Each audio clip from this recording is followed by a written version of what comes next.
Book 8, 1811-12. Chapter 1. After Prince Andrew's engagement to Natasha, Pierre without any apparent cause suddenly felt it impossible to go on living as before. Firmly convinced as he was of the truths revealed to him by his benefactor, and happy as he had been in perfecting his inner man, to which he had devoted himself with such ardor, all the zest of such a life vanished after the engagement of Andrew and Natasha and the death of Joseph Alexievich, the news of which reached him almost at the same time. Only the skeleton of life remained, his house, a brilliant wife who now enjoyed the favors of a very important personage, acquaintance with all Petersburg, and his court service with its dull formalities. And this life suddenly seemed to Pierre unexpectedly loathsome. He ceased keeping a diary, avoided the company of the brothers, began going to the club again, drank a great deal, and came once more in touch with the bachelor sets, leading such a life that the Countess Helene thought it necessary to speak severely to him about it. Pierre felt that she was right, and to avoid compromising her went away to Moscow. In Moscow, as soon as he entered his huge house in which the faded and fading princesses still lived, with its enormous retinue, as soon as, driving through the town, he saw the Iberian shrine with innumerable tapers burning before the golden covers of the icons, the Kremlin square with its snow undisturbed by vehicles, the sleigh drivers and hovels of the Sivtsev-Razhok, those old Muscovites who desired nothing, hurried nowhere, and were ending their days leisurely, when he saw those old Moscow ladies, the Moscow balls, and the English club, he felt himself at home in a quiet haven. In Moscow he felt at peace, at home, warm and dirty as in an old dressing gown. Moscow society, from the old women down to the children, received Pierre like a long-expected guest whose place was always ready awaiting him. For Moscow society Pierre was the nicest, kindest, most intellectual, merriest, and most magnanimous of cranks, a heedless, genial nobleman of the old Russian type. His purse was always empty because it was open to everyone. Benefit performances, poor pictures, statues, benevolent societies, gypsy choirs, schools, subscription dinners, sprees, Freemasons, churches, and books, no one and nothing met with a refusal from him, and had it not been for two friends who had borrowed large sums from him and taken him under their protection, he would have given everything away. There was never a dinner or soiree at the club without him. As soon as he sank into his place on the sofa after 2 bottles of Margaux, he was surrounded, and talking, disputing, and joking began.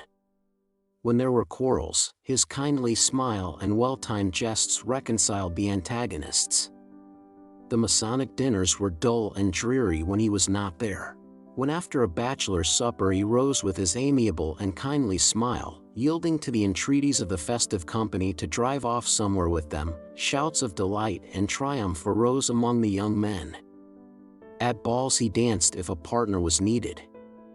Young ladies, married and unmarried, liked him because without making love to any of them, he was equally amiable to all, especially after supper. Il est charmant, il n'a pas de sexe, * they said of him. * he is charming, he has no sex. Pierre was one of those retired gentlemen-in-waiting of whom there were hundreds good-humoredly ending their days in Moscow. How horrified he would have been 7 years before, when he first arrived from abroad, had he been told that there was no need for him to seek or plan anything, that his rut had long been shaped, eternally predetermined, and that wriggle as he might, he would be what all in his position were. He could not have believed it. Had he not at one time longed with all his heart to establish a republic in Russia, then himself to be a Napoleon, then to be a philosopher, and then a strategist and the conqueror of Napoleon? Had he not seen the possibility of, and passionately desired, the regeneration of the sinful human race, and his own progress to the highest degree of perfection? Had he not established schools and hospitals and liberated his serfs? But instead of all that, here he was, the wealthy husband of an unfaithful wife, a retired gentleman-in-waiting, fond of eating and drinking and, as he unbuttoned his waistcoat, of abusing the government a bit, a member of the Moscow English Club, and a universal favorite in Moscow society. For a long time he could not reconcile himself to the idea that he was one of those same retired Moscow gentlemen-in-waiting he had so despised 7 years before.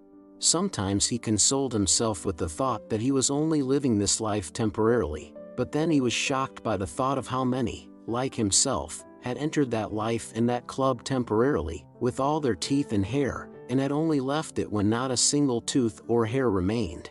In moments of pride, when he thought of his position, it seemed to him that he was quite different and distinct from those other retired gentlemen-in-waiting he had formerly despised. They were empty, stupid, contented fellows, satisfied with their position, while I am still discontented and want to do something for mankind.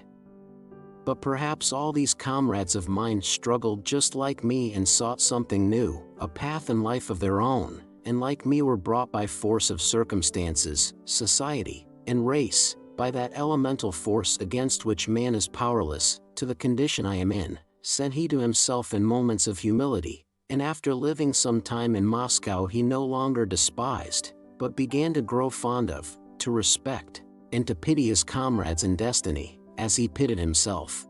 Pierre no longer suffered moments of despair, hypochondria, and disgust with life, but the malady that had formerly found expression in such acute attacks was driven inwards and never left him for a moment. What for? Why? What is going on in the world? He would ask himself in perplexity several times a day, involuntarily beginning to reflect anew on the meaning of the phenomena of life, but knowing by experience that there were no answers to these questions, he made haste to turn away from them, and took up a book, or hurried off to the club or to Apollon Nikolaevitch's, to exchange the gossip of the town. Helene, who has never cared for anything but her own body and is one of the stupidest women in the world, thought Pierre, is regarded by people as the acme of intelligence and refinement, and they pay homage to her. Napoleon Bonaparte was despised by all as long as he was great, but now that he has become a wretched comedian, the Emperor Francis wants to offer him his daughter in an illegal marriage. The Spaniards, through the Catholic clergy, offer praise to God for their victory over the French on the 14th of June, and the French, also through the Catholic clergy, offer praise because on that same 14th of June they defeated the Spaniards. My brother Masons swear by the blood that they are ready to sacrifice everything for their neighbor, but they do not give a ruble each to the collections for the poor, and they intrigue, the astrologe against the manna seekers, and fuss about an authentic Scotch carpet and a charter that nobody needs, and the meaning of which the very man who wrote it does not understand. We all profess the Christian law of forgiveness of injuries and love of our neighbors, the law and honor of which we have built in Moscow 40 times 40 churches, but yesterday a deserter was knouted to death, and a minister of that same law of love and forgiveness, a priest, gave the soldier a cross to kiss before his execution. So thought Pierre, and the whole of this general deception which everyone accepts, accustomed as he was to it, astonished him each time as if it were something new. I understand the deception and confusion, he thought, but how am I to tell them all that I see? I have tried, and have always found that they too in the depths of their souls understand it as I do, and only try not to see it. So it appears that it must be so. But what is to become of me, thought he.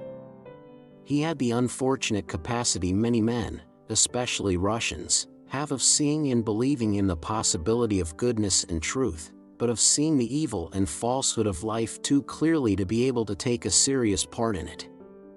Every sphere of work was connected, in his eyes, with evil and deception. Whatever he tried to be, whatever he engaged in, the evil and falsehood of it repulsed him and blocked every path of activity. Yet he had to live and to find occupation. It was too dreadful to be under the burden of these insoluble problems, so he abandoned himself to any distraction in order to forget them. He frequented every kind of society, drank much, bought pictures, engaged in building, and above all, read. He read, and read everything that came to hand. On coming home, while his valets were still taking off his things, he picked up a book and began to read. From reading he passed to sleeping, from sleeping to gossip in drawing rooms of the club, from gossip to carousals and women, from carousals back to gossip, reading, and wine. Drinking became more and more a physical and also a moral necessity. Though the doctors warned him that with his corpulence wine was dangerous for him, he drank a great deal. He was only quite at ease when, having poured several glasses of wine mechanically into his large mouth, he felt a pleasant warmth in his body, an amiability toward all his fellows, and a readiness to respond superficially to every idea without probing it deeply. Only after emptying a bottle or two did he feel dimly that the terribly tangled skein of life which previously had terrified him was not as dreadful as he had thought. He was always conscious of some aspect of that skein, as with a buzzing in his head after dinner or supper he chatted or listened to conversation or read. But under the influence of wine he said to himself, "It doesn't matter. I'll get it unraveled. I have a solution ready, but have no time now. I'll think it all out later on." But the later on never came. In the morning, on an empty stomach, all the old questions appeared as insoluble and terrible as ever, and Pierre hastily picked up a book, and if anyone came to see him he was glad. Sometimes he remembered how he had heard that soldiers in war, when entrenched under the enemy's fire, if they have nothing to do, try hard to find some occupation the more easily to bear the danger. To Pierre all men seemed like those soldiers, seeking refuge from life, some in ambition, some in cards, some in framing laws, some in women, some in toys, some in horses, some in politics, some in sport, some in wine, and some in governmental affairs. Nothing is trivial, and nothing is important. It's all the same, only to save oneself from it as best one can, thought Pierre. Only not to see it, that dreadful it. Chapter 2. At the beginning of winter, Prince Nicholas Bolkonsky and his daughter moved to Moscow. At that time enthusiasm for the Emperor Alexander's regime had weakened and a patriotic and anti-French tendency prevailed there, and this, together with his past and his intellect and his originality, at once made Prince Nicholas Bolkonsky an object of particular respect to the Muscovites and the center of the Moscow opposition to the government. The prince had aged very much that year. He showed marked signs of senility by a tendency to fall asleep, forgetfulness of quite recent events, remembrance of remote ones, and the childish vanity with which he accepted the role of head of the Moscow opposition. In spite of this, the old man inspired in all his visitors alike a feeling of respectful veneration, especially of an evening when he came in to tea in his old-fashioned coat and powdered wig and, aroused by anyone, told his abrupt stories of the past, or uttered yet more abrupt and scathing criticisms of the present.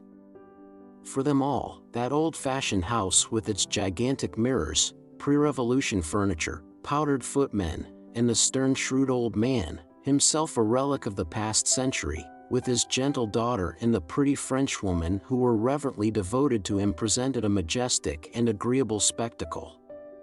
But the visitors did not reflect that besides the couple of hours during which they saw their host, there were also 22 hours in the day during which the private and intimate life of the house continued.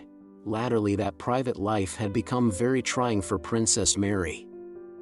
There in Moscow she was deprived of her greatest pleasures, talks with the pilgrims and the solitude which refreshed her at Bald Hills, and she had none of the advantages and pleasures of city life. She did not go out into society. Everyone knew that her father would not let her go anywhere without him, and his failing health prevented his going out himself, so that she was not invited to dinners and evening parties. She had quite abandoned the hope of getting married. She saw the coldness and malevolence with which the old prince received and dismissed the young men, possible suitors, who sometimes appeared at their house. She had no friends. During this visit to Moscow she had been disappointed in the two who had been nearest to her. Mademoiselle Bourrienne, with whom she had never been able to be quite frank, had now become unpleasant to her, and for various reasons Princess Mary avoided her. Julie, with whom she had corresponded for the last 5 years, was in Moscow, but proved to be quite alien to her when they met. Just then Julie, who by the death of her brothers had become one of the richest heiresses in Moscow, was in the full whirl of society pleasures. She was surrounded by young men who, she fancied, had suddenly learned to appreciate her worth. Julie was at that stage in the life of a society woman when she feels that her last chance of marrying has come and that her fate must be decided now or never. On Thursdays, Princess Mary remembered with a mournful smile that she now had no one to write to, since Julie, whose presence gave her no pleasure, was here and they met every week. Like the old émigré who declined to marry the lady with whom he had spent his evenings for years, she regretted Julie's presence and having no one to write to. In Moscow, Princess Mary had no one to talk to, no one to whom to confide her sorrow, and much sorrow fell to her lot just then. The time for Prince Andrew's return and marriage was approaching, but his request to her to prepare his father for it had not been carried out. In fact, it seemed as if matters were quite hopeless, for at every mention of the young Countess Rostova, the old prince, who apart from that was usually in a bad temper, lost control of himself. Another lately added sorrow arose from the lessons she gave her 6-year-old nephew. To her consternation, she detected in herself in relation to little Nicholas some symptoms of her father's irritability.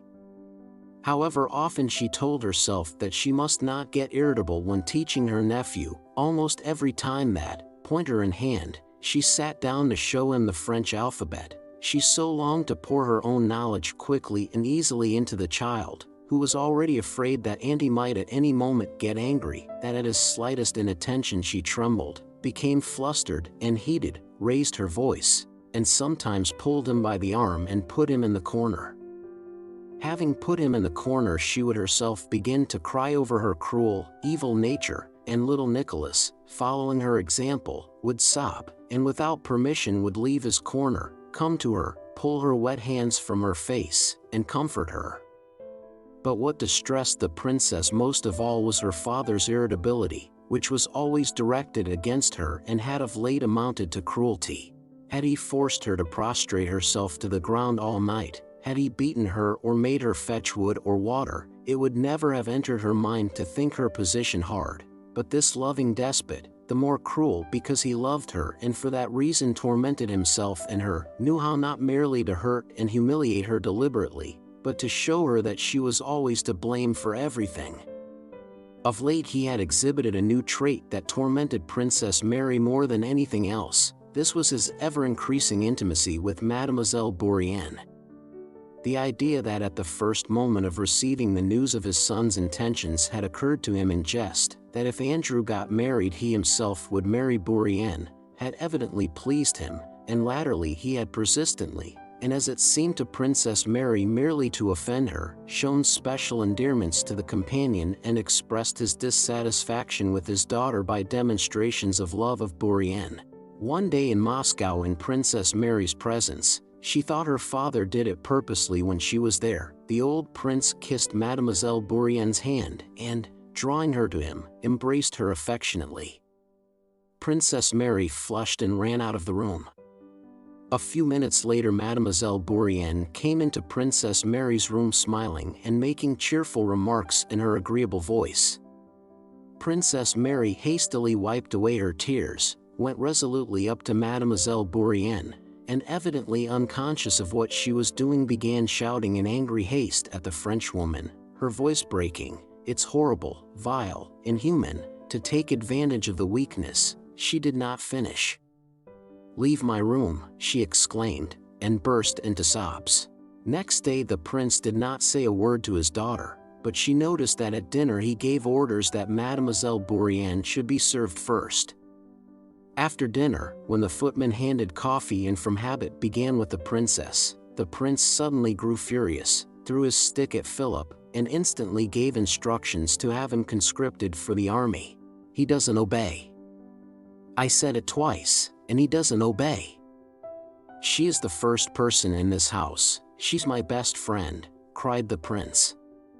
"And if you allow yourself," he screamed in a fury, addressing Princess Mary for the first time, "to forget yourself again before her as you dared to do yesterday, I will show you who is master in this house.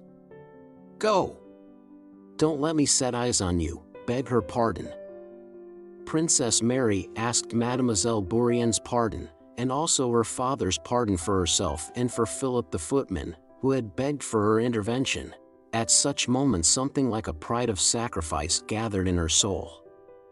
And suddenly that father whom she had judged would look for his spectacles in her presence, fumbling near them and not seeing them, or would forget something that had just occurred, or take a false step with his failing legs and turn to see if anyone had noticed his feebleness, or, worst of all, at dinner when there were no visitors to excite him would suddenly fall asleep, letting his napkin drop and his shaking head sink over his plate.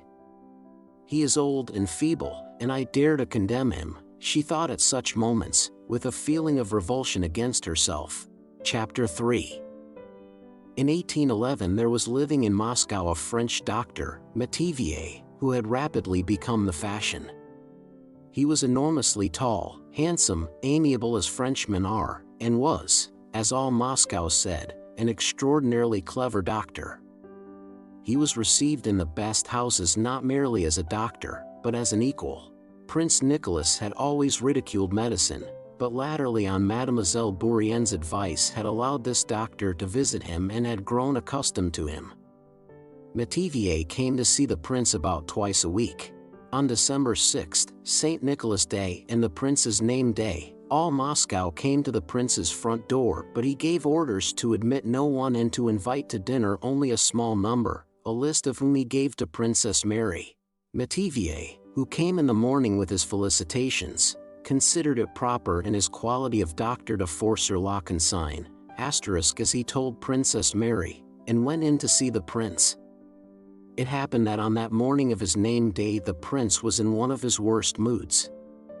He had been going about the house all the morning finding fault with everyone and pretending not to understand what was said to him and not to be understood himself.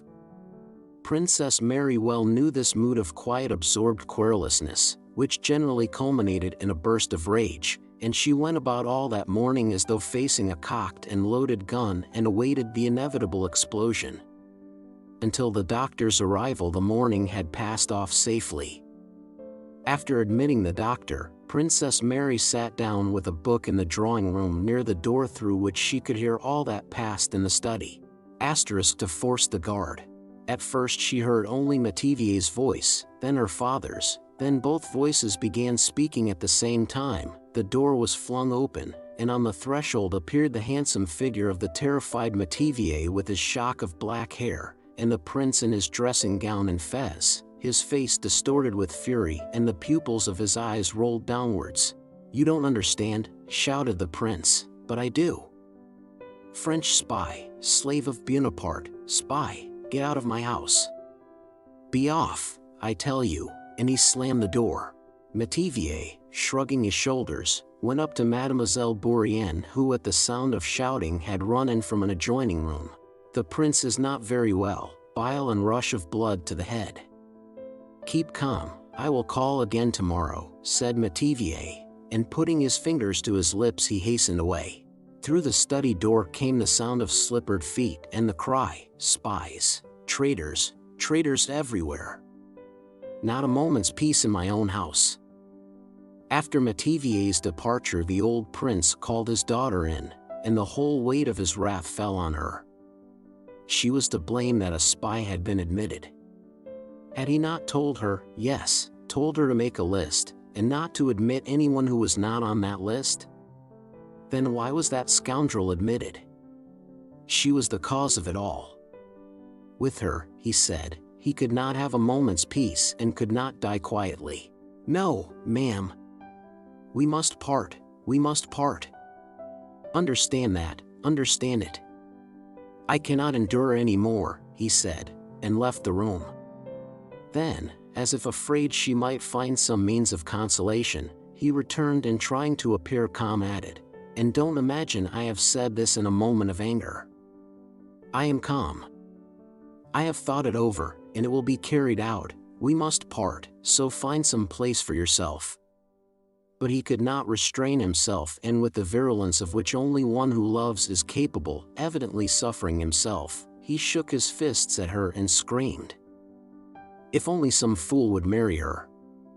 Then he slammed the door, sent for Mademoiselle Bourrienne, and subsided into his study. At 2 o'clock the 6 chosen guests assembled for dinner. These guests, the famous Count Rostophin, Prince Lopukhin with his nephew, General Shatrov, an old war comrade of the prince's, and of the younger generation Pierre and Boris Drubetskoy, awaited the prince in the drawing room. Boris, who had come to Moscow on leave a few days before, had been anxious to be presented to Prince Nicholas Bolkonsky, and had contrived to ingratiate himself so well that the old prince in his case made an exception to the rule of not receiving bachelors in his house. The prince's house did not belong to what is known as fashionable society, but his little circle, though not much talked about in town, was one it was more flattering to be received in than any other. Boris had realized this the week before when the commander-in-chief in his presence invited Rostophin to dinner on St. Nicholas Day, and Rostophin had replied that he could not come.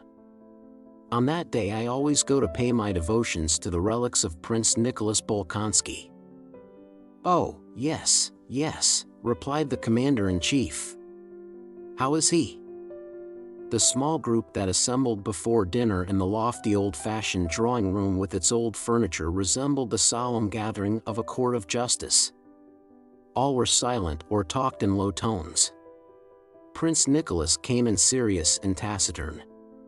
Princess Mary seemed even quieter and more diffident than usual. The guests were reluctant to address her, feeling that she was in no mood for their conversation. Count Rostophin alone kept the conversation going, now relating the latest town news, and now the latest political gossip. Lopukhin and the old general occasionally took part in the conversation. Prince Bolkonsky listened as a presiding judge receives a report, only now and then, silently or by a brief word, showing that he took heed of what was being reported to him. The tone of the conversation was such as indicated that no one approved of what was being done in the political world. Incidents were related evidently confirming the opinion that everything was going from bad to worse, but whether telling a story or giving an opinion the speaker always stopped, or was stopped, at the point beyond which his criticism might touch the sovereign himself. At dinner the talk turned on the latest political news, Napoleon's seizure of the Duke of Oldenburg's territory, and the Russian note, hostile to Napoleon, which had been sent to all the European courts. Bonaparte treats Europe as a pirate does a captured vessel, said Count Rostophin, repeating a phrase he had uttered several times before. One only wonders at the long-suffering or blindness of the crowned heads. Now the Pope's turn has come and Bonaparte doesn't scruple to depose the head of the Catholic Church, yet all keep silent. Our sovereign alone has protested against the seizure of the Duke of Oldenburg's territory, and even, Count Rostophin paused, feeling that he had reached the limit beyond which censure was impossible. Other territories have been offered in exchange for the Duchy of Oldenburg, said Prince Bolkonsky. He shifts the dukes about as I might move my serfs from Bald Hills to Bogucharovo or my Ryazan estates. The Duke of Oldenburg bears his misfortunes with admirable strength of character and resignation, remarked Boris, joining in respectfully. He said this because on his journey from Petersburg he had had the honor of being presented to the Duke. Prince Bolkonsky glanced at the young man as if about to say something in reply, but changed his mind, evidently considering him too young. I have read our protests about the Oldenburg affair and was surprised how badly the note was worded, remarked Count Rostophin in the casual tone of a man dealing with a subject quite familiar to him. Pierre looked at Rostophin with naive astonishment, not understanding why he should be disturbed by the bad composition of the note. Does it matter, Count, how the note is worded, he asked, so long as its substance is forcible? My dear fellow, with our 500,000 troops it should be easy to have a good style, returned Count Rostophin. Pierre now understood the Count's dissatisfaction with the wording of the note. One would have thought quill drivers enough had sprung up, remarked the old prince. There in Petersburg they are always writing, not notes only but even new laws. My Andrew there has written a whole volume of laws for Russia. Nowadays they are always writing, and he laughed unnaturally. There was a momentary pause in the conversation, The old general cleared his throat to draw attention. "Did you hear of the last event at the review in Petersburg? The figure caught by the new French ambassador." "Yes, I heard something. He said something awkward in His Majesty's presence." "His Majesty drew attention to the Grenadier Division and to the march past," continued the general, "and it seems the ambassador took no notice and allowed himself to reply that, 'We in France pay no attention to such trifles.' The emperor did not condescend to reply. At the next review, they say, the emperor did not once deign to address him." All were silent. On this fact relating to the emperor personally, it was impossible to pass any judgment. "Impudent fellows," said the prince. "You know Metivier? I turned him out of my house this morning. He was here. They admitted him in spite of my request that they should let no one in," he went on, glancing angrily at his daughter. And he narrated his whole conversation with the French doctor and the reasons that convinced him that Metivier was a spy. Though these reasons were very insufficient and obscure, no one made any rejoinder. After the roast, champagne was served. The guests rose to congratulate the old prince. Princess Mary, too, went round to him.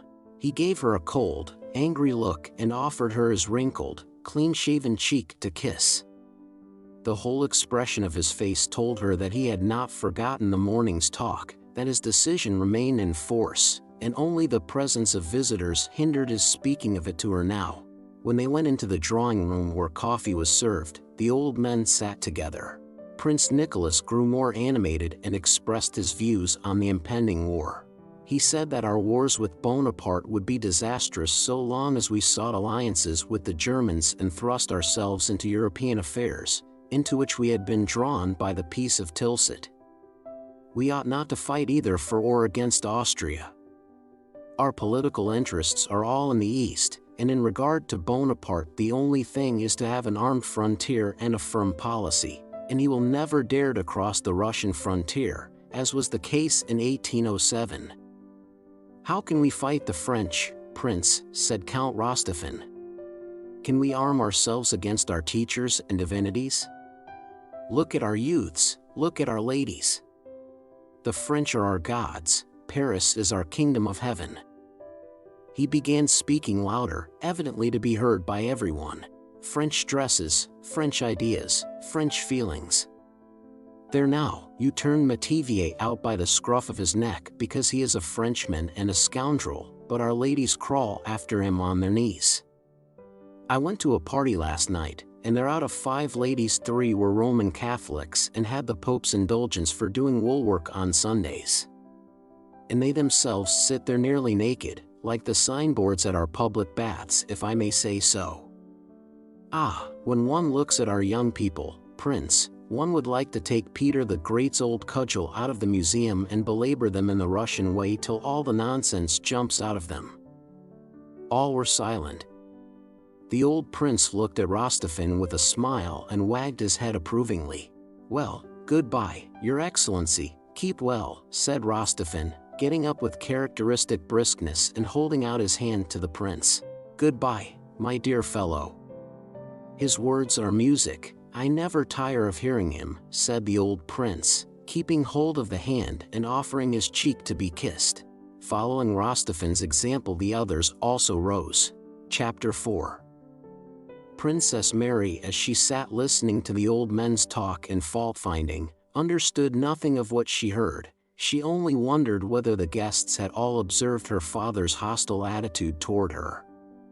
She did not even notice the special attentions and amiabilities shown her during dinner by Boris Drubetskoy, who was visiting them for the 3rd time already.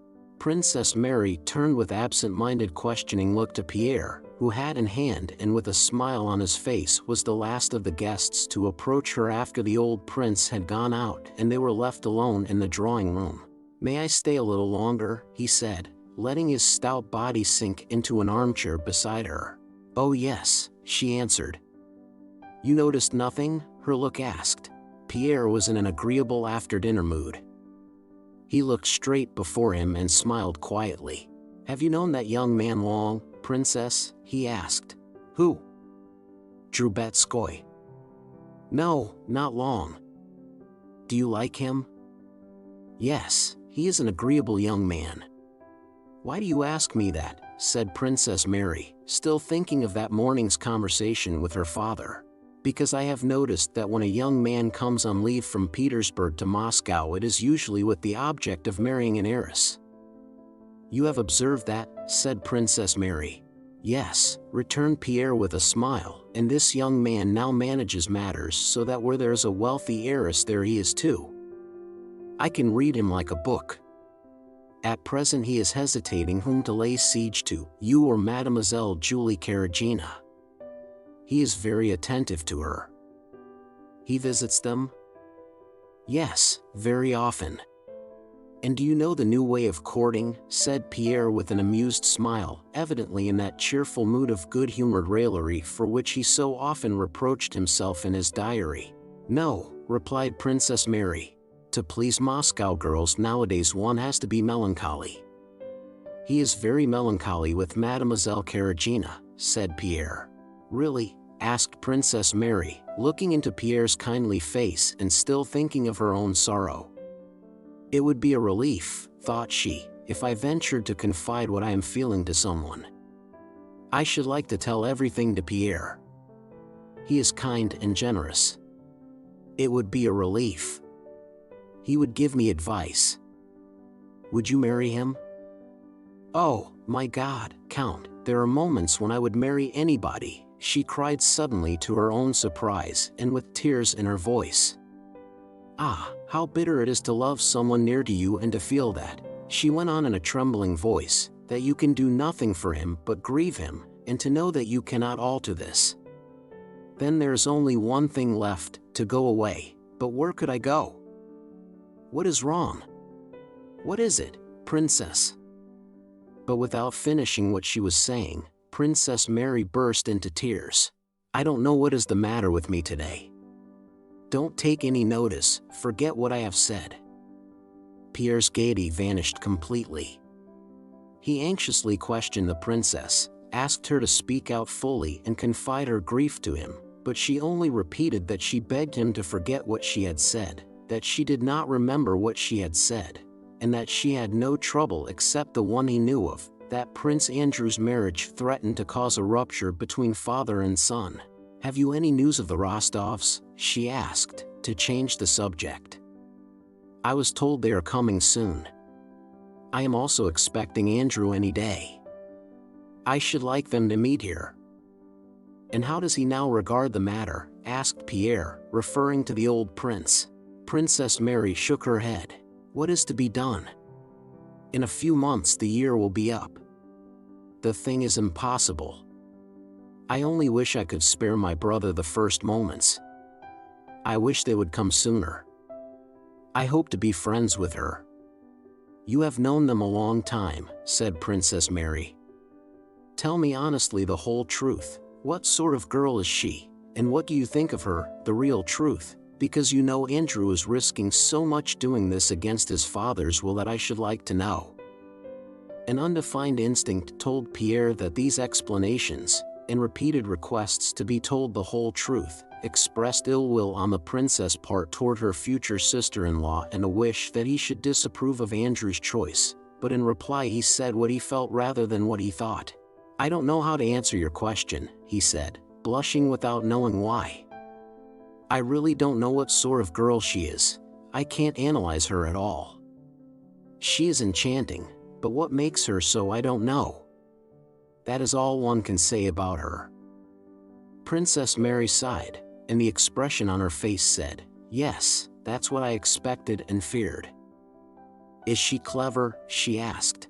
Pierre considered. I think not, he said, and yet, yes. She does not deign to be clever. Oh no, she is simply enchanting, and that is all. Princess Mary again shook her head disapprovingly. Ah, I so long to like her. Tell her so if you see her before I do. I hear they are expected very soon, said Pierre. Princess Mary told Pierre of her plan to become intimate with her future sister-in-law as soon as the Rostovs arrived and to try to accustom the old prince to her. Chapter 5. Boris had not succeeded in making a wealthy match in Petersburg, so with the same object in view he came to Moscow. There he wavered between the two richest heiresses, Julie and Princess Mary. Though Princess Mary, despite her plainness, seemed to him more attractive than Julie, he, without knowing why, felt awkward about paying court to her. When they had last met on the old prince's name day, she had answered at random all his attempts to talk sentimentally, evidently not listening to what he was saying. Julie, on the contrary, accepted his attentions readily, though in a manner peculiar to herself. She was 27.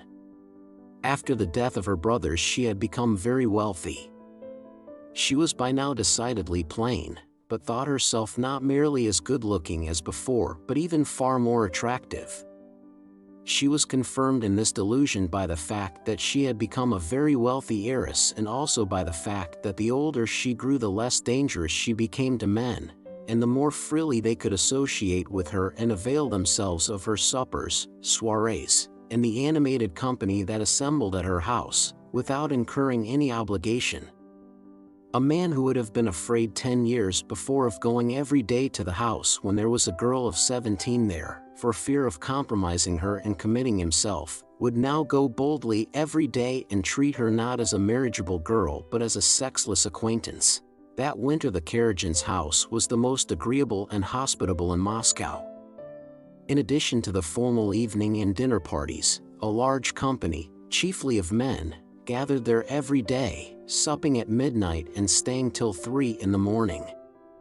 Julie never missed a ball, a promenade, or a play. Her dresses were always of the latest fashion. But in spite of that, she seemed to be disillusioned about everything and told everyone that she did not believe either in friendship or in love, or any of the joys of life, and expected peace only yonder. She adopted the tone of one who has suffered a great disappointment, like a girl who has either lost the man she loved or been cruelly deceived by him. Though nothing of the kind had happened to her, she was regarded in that light, and had even herself come to believe that she had suffered much in life. This melancholy, which did not prevent her amusing herself, did not hinder the young people who came to her house from passing the time pleasantly. Every visitor who came to the house paid his tribute to the melancholy mood of the hostess, and then amused himself with society gossip, dancing, intellectual games, and bouts rhymes, which were in vogue at the Karagins'. Only a few of these young men, among them Boris, entered more deeply into Julie's melancholy, and with these she had prolonged conversations in private on the vanity of all worldly things, and to them she showed her albums filled with mournful sketches, maxims, and verses. To Boris, Julie was particularly gracious. She regretted his early disillusionment with life, offered him such consolation of friendship as she who had herself suffered so much could render, and showed him her album. Boris sketched 2 trees in the album and wrote, "Rustic trees, your dark branches shed gloom and melancholy upon me."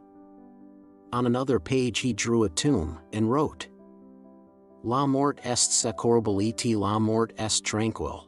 Ah! Contre les douleurs il n'y a pas d'autre asile." Asterisk. Asterisk. Death gives relief and death is peaceful. Ah! From suffering there is no other refuge. Julie said this was charming. There is something so enchanting in the smile of melancholy, she said to Boris, repeating word for word a passage she had copied from a book. It is a ray of light in the darkness, a shade between sadness and despair, showing the possibility of consolation. In reply Boris wrote these lines. Aliment de poison d'une âme trop sensible. Toi, sans calubinermi serait impossible. Tendre melancholy, ah, viens me consoler. Viens calmer les tourments de ma sombre retraite. Et mêlé en sur secrète. A ces pleurs que j'ai sans colère. Asterisk. Asterisk. Poisonous nourishment of a too sensitive soul. Thou, without whom happiness would for me be impossible. Tender melancholy, ah, come to console me. Come to calm the torments of my gloomy retreat, and mingle a secret sweetness with these tears that I feel to be flowing. For Boris, Julie played most doleful nocturnes on her harp. Boris read Poor Liza aloud to her, and more than once interrupted the reading because of the emotions that choked him. Meeting at large gatherings, Julie and Boris looked on one another as the only souls who understood one another in a world of indifferent people. Anna Mikhailovna, who often visited the Karagins, while playing cards with the mother, made careful inquiries as to Julie's dowry. She was to have 2 estates in Penza and the Nizhegorod forests. Anna Mikhailovna regarded the refined sadness that united her son to the wealthy Julie with emotion and resignation to the divine will. You are always charming and melancholy, my dear Julie, she said to the daughter. Boris says his soul finds repose at your house. He has suffered so many disappointments and is so sensitive, said she to the mother. Ah, my dear, I can't tell you how fond I have grown of Julie latterly, she said to her son. But who could help loving her? She is an angelic being. Ah, Boris, Boris. She paused. And how I pity her mother, she went on. Today she showed me her accounts and letters from Penza. They have enormous estates there, and she, poor thing, has no one to help her, and they do cheat her so. Boris smiled almost imperceptibly while listening to his mother.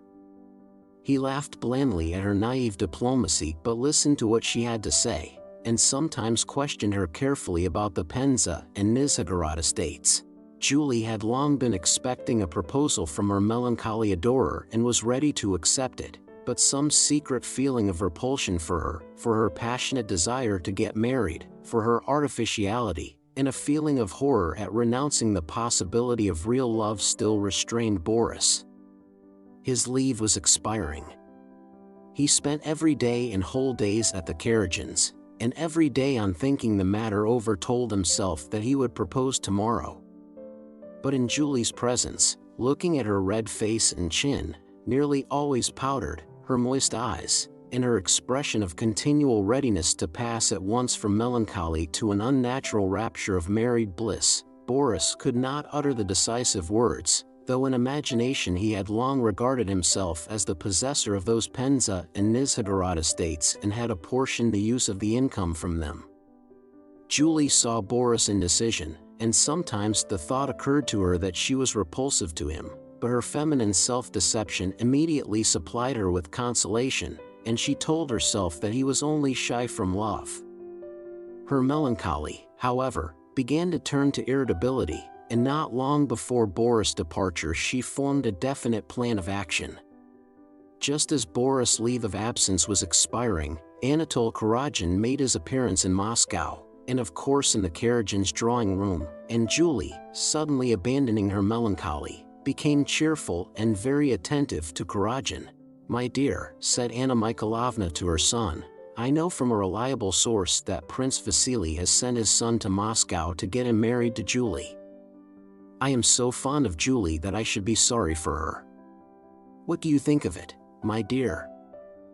The idea of being made a fool of and of having thrown away that whole month of arduous melancholy service to Julie, and of seeing all the revenue from the Penza estates which he had already mentally apportioned and put to proper use fall into the hands of another, and especially into the hands of that idiot Anatole, pained Boris. He drove to the Karagins with the firm intention of proposing. Julie met him in a gay, careless manner, spoke casually of how she had enjoyed yesterday's ball, and asked when he was leaving. Though Boris had come intentionally to speak of his love and therefore meant to be tender, he began speaking irritably of feminine inconstancy, of how easily women can turn from sadness to joy, and how their moods depend solely on who happens to be paying court to them. Julie was offended and replied that it was true that a woman needs variety, and the same thing over and over again would weary anyone. Then I should advise you, Boris began, wishing to sting her, but at that instant the galling thought occurred to him that he might have to leave Moscow without having accomplished his aim, and have vainly wasted his efforts, which was a thing he never allowed to happen. He checked himself in the middle of the sentence, lowered his eyes to avoid seeing her unpleasantly irritated and irresolute face, and said, "I did not come here at all to quarrel with you. On the contrary." He glanced at her to make sure that he might go on. Her irritability had suddenly quite vanished, and her anxious, imploring eyes were fixed on him with greedy expectation. "I can always arrange so as not to see her often," thought Boris. "The affair has been begun and must be finished." He blushed hotly, raised his eyes to hers, and said, "You know my feelings for you." There was no need to say more. Julie's face shone with triumph and self-satisfaction, but she forced Boris to say all that is said on such occasions, that he loved her and had never loved any other woman more than her. She knew that for the Penza estates and Nizhegorod forest she could demand this, and she received what she demanded. The affianced couple, no longer alluding to trees that shed gloom and melancholy upon them, planned the arrangements of a splendid house in Petersburg, paid calls, and prepared everything for a brilliant wedding. Chapter 6. At the end of January, old Count Rostov went to Moscow with Natasha and Sonia. The Countess was still unwell and unable to travel, but it was impossible to wait for her recovery. Prince Andrew was expected in Moscow any day. The trousseau had to be ordered and the estate near Moscow had to be sold, besides which the opportunity of presenting his future daughter-in-law to old Prince Bolkonsky while he was in Moscow could not be missed. The Rostovs' Moscow house had not been heated that winter, and, as they had come only for a short time and the Countess was not with them, the Count decided to stay with Maria Dmitrievna Akrosimova, who had long been pressing her hospitality on them. Late one evening the Rostovs' 4 sleighs drove into Maria Dmitrievna's courtyard in the old Konyeshny Street. Maria Dmitrievna lived alone. She had already married off her daughter, and her sons were all in the service. She held herself as erect, told everyone her opinion as candidly, loudly, and bluntly as ever, and her whole bearing seemed a reproach to others for any weakness, passion, or temptation, the possibility of which she did not admit. From early in the morning, wearing a dressing jacket, she attended to her household affairs, and then she drove out, on holy days to church and after the service to jails and prisons on affairs of which she never spoke to anyone. On ordinary days, after dressing, she received petitioners of various classes, of whom there were always some. Then she had dinner, a substantial and appetizing meal at which there were always 3 or 4 guests. After dinner she played a game of Boston, and at night she had the newspapers or a new book read to her while she knitted. She rarely made an exception and went out to pay visits, and then only to the most important persons in the town. She had not yet gone to bed when the Rostovs arrived, and the pulley of the hall door squeaked from the cold as it let in the Rostovs and their servants. Maria Dmitrievna, with her spectacles hanging down on her nose and her head flung back, stood in the hall doorway looking with a stern, grim face at the new arrivals. One might have thought she was angry with the travelers and would immediately turn them out, had she not at the same time been giving careful instructions to the servants for the accommodation of the visitors and their belongings. "The Count's things? Bring them here," she said, pointing to the portmanteaus and not greeting anyone. "The young ladies? There to the left. Now what are you dawdling for?" she cried to the maids. "Get the samovar ready. You've grown plumper and prettier," she remarked, drawing Natasha, whose cheeks were glowing from the cold, to her by the hood. "Phew! You are cold. Now take off your things, quick," she shouted to the Count, who was going to kiss her hand. "You're half frozen, I'm sure. Bring some rum for tea. Bonjour, Sonia dear," she added, turning to Sonia and indicating by this French greeting her slightly contemptuous though affectionate attitude toward her. When they came into tea, having taken off their outdoor things and tidied themselves up after their journey, Maria Dmitrievna kissed them all in due order. "I'm heartily glad you have come and are staying with me." "It was high time," she said, giving Natasha a significant look. "The old man is here and his son's expected any day. You'll have to make his acquaintance. But we'll speak of that later on," she added, glancing at Sonia with a look that showed she did not want to speak of it in her presence. "Now listen," she said to the Count. "What do you want tomorrow? Who will you send for?" "Shinshin," she crooked one of her fingers. "The sniveling Anna Mikhailovna? That's two. She's here with her son. The son is getting married." "Then Bezukhov, eh? He is here too, with his wife. He ran away from her and she came galloping after him. He dined with me on Wednesday. As for them," and she pointed to the girls, "tomorrow I'll take them first to the Iberian Shrine of the Mother of God, and then we'll drive to the Superogs. I suppose you'll have everything new. Don't judge by me, sleeves nowadays are this size. The other day young Princess Irina Vasilievna came to see me. She was an awful sight, looked as if she had put 2 barrels on her arms. You know, not a day passes now without some new fashion." "And what have you to do yourself?" she asked the Count sternly. "One thing has come on top of another, her rags to buy, and now a purchaser has turned up for the Moscow estate and for the house. If you will be so kind, I'll fix a time and go down to the estate just for a day, and leave my lassies with you." "All right. All right. They'll be safe with me, as safe as in Chancery. I'll take them where they must go, scold them a bit, and pet them a bit," said Maria Dmitrievna, touching her goddaughter and favorite, Natasha, on the cheek with her large hand. Next morning Maria Dmitrievna took the young ladies to the Iberian Shrine of the Mother of God and to Madame Supertroget, who was so afraid of Maria Dmitrievna that she always let her have costumes at a loss merely to get rid of her. Maria Dmitrievna ordered almost the whole trousseau. When they got home she turned everybody out of the room except Natasha, and then called her pet to her armchair. "Well, now we'll talk. I congratulate you on your betrothed. You've hooked a fine fellow. I am glad for your sake, and I've known him since he was so high." She held her hand a couple of feet from the ground. Natasha blushed happily. "I like him and all his family. Now listen. You know that old Prince Nicholas much dislikes his sons marrying.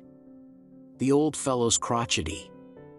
Of course Prince Andrew is not a child and can shift without him, but it's not nice to enter a family against a father's will. One wants to do it peacefully and lovingly. You're a clever girl and you'll know how to manage. Be kind, and use your wits. Then all will be well." Natasha remained silent, from shyness Maria Dmitrievna supposed, but really because she disliked anyone interfering in what touched her love of Prince Andrew, which seemed to her so apart from all human affairs that no one could understand it. She loved and knew Prince Andrew, he loved her only, and was to come one of these days and take her. She wanted nothing more. "You see, I have known him a long time and am also fond of Mary, your future sister-in-law. Husband's sisters bring up blisters, but this one wouldn't hurt a fly. She has asked me to bring you two together. Tomorrow you'll go with your father to see her. Be very nice and affectionate to her, you're younger than she. When he comes, he'll find you already know his sister and father and are liked by them. Am I right or not? Won't that be best?" "Yes, it will," Natasha answered reluctantly. Chapter 7. Next day, by Maria Dmitrievna's advice, Count Rostov took Natasha to call on Prince Nicholas Bolkonsky. The Count did not set out cheerfully on this visit, at heart he felt afraid. He well remembered the last interview he had had with the old prince at the time of the enrollment, when in reply to an invitation to dinner he had had to listen to an angry reprimand for not having provided his full quota of men. Natasha, on the other hand, having put on her best gown, was in the highest spirits. They can't help liking me, she thought. Everybody always has liked me, and I am so willing to do anything they wish, so ready to be fond of him, for being his father, and of her, for being his sister, that there is no reason for them not to like me. They drove up to the gloomy old house on the Vozdvizenka and entered the vestibule. "Well, the Lord have mercy on us," said the Count, half in jest, half in earnest, but Natasha noticed that her father was flurried on entering the anteroom and inquired timidly and softly whether the prince and princess were at home. When they had been announced, a perturbation was noticeable among the servants. The footman who had gone to announce them was stopped by another in the large hall, and they whispered to one another. Then a maidservant ran into the hall and hurriedly said something, mentioning the princess. At last an old, cross-looking footman came and announced to the Rostovs that the prince was not receiving, but that the princess begged them to walk up. The first person who came to meet the visitors was Mademoiselle Bourienne. She greeted the father and daughter with special politeness and showed them to the princess room. The princess, looking excited and nervous, her face flushed in patches, ran in to meet the visitors, treading heavily, and vainly trying to appear cordial and at ease. From the first glance, Princess Mary did not like Natasha. She thought her too fashionably dressed, frivolously gay and vain. She did not at all realize that before having seen her future sister-in-law, she was prejudiced against her by involuntary envy of her beauty, youth, and happiness, as well as by jealousy of her brother's love for her. Apart from this insuperable antipathy to her, Princess Mary was agitated just then because on the Rostovs being announced, the old prince had shouted that he did not wish to see them, that Princess Mary might do so if she chose, but they were not to be admitted to him. She had decided to receive them, but feared lest the prince might at any moment indulge in some freak, as he seemed much upset by the Rostovs' visit. "There, my dear princess, I've brought you my songstress," said the Count, bowing and looking round uneasily as if afraid the old prince might appear. "I am so glad you should get to know one another. Very sorry the prince is still ailing," and after a few more commonplace remarks he rose. "If you'll allow me to leave my Natasha in your hands for a quarter of an hour, princess, I'll drive round to see Anna Semenovna. It's quite near in the Dog Square, and then I'll come back for her." The Count had devised this diplomatic ruse, as he afterwards told his daughter, to give the future sisters-in-law an opportunity to talk to one another freely, but another motive was to avoid the danger of encountering the old prince, of whom he was afraid. He did not mention this to his daughter, but Natasha noticed her father's nervousness and anxiety and felt mortified by it. She blushed for him, grew still angrier at having blushed, and looked at the princess with a bold and defiant expression which said that she was not afraid of anybody. The princess told the Count that she would be delighted, and only begged him to stay longer at Anna Semenovna's, and he departed. Despite the uneasy glances thrown at her by Princess Mary, who wished to have a tête-à-tête with Natasha, Mademoiselle Bourienne remained in the room and persistently talked about Moscow amusements and theaters. Natasha felt offended by the hesitation she had noticed in the anteroom, by her father's nervousness, and by the unnatural manner of the princess who, she thought, was making a favor of receiving her, and so everything displeased her. She did not like Princess Mary, whom she thought very plain, affected, and dry. Natasha suddenly shrank into herself and involuntarily assumed an offhand air which alienated Princess Mary still more. After 5 minutes of irksome, constrained conversation, they heard the sound of slippered feet rapidly approaching. Princess Mary looked frightened.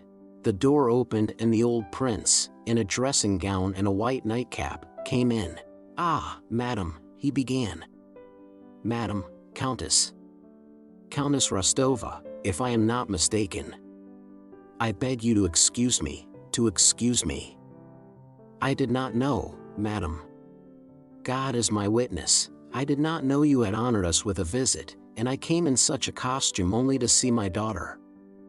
I beg you to excuse me. God is my witness, I didn't know," he repeated, stressing the word God so unnaturally and so unpleasantly that Princess Mary stood with downcast eyes, not daring to look either at her father or at Natasha. Nor did the latter, having risen and curtsied, know what to do. Mademoiselle Bourienne alone smiled agreeably. "I beg you to excuse me, excuse me.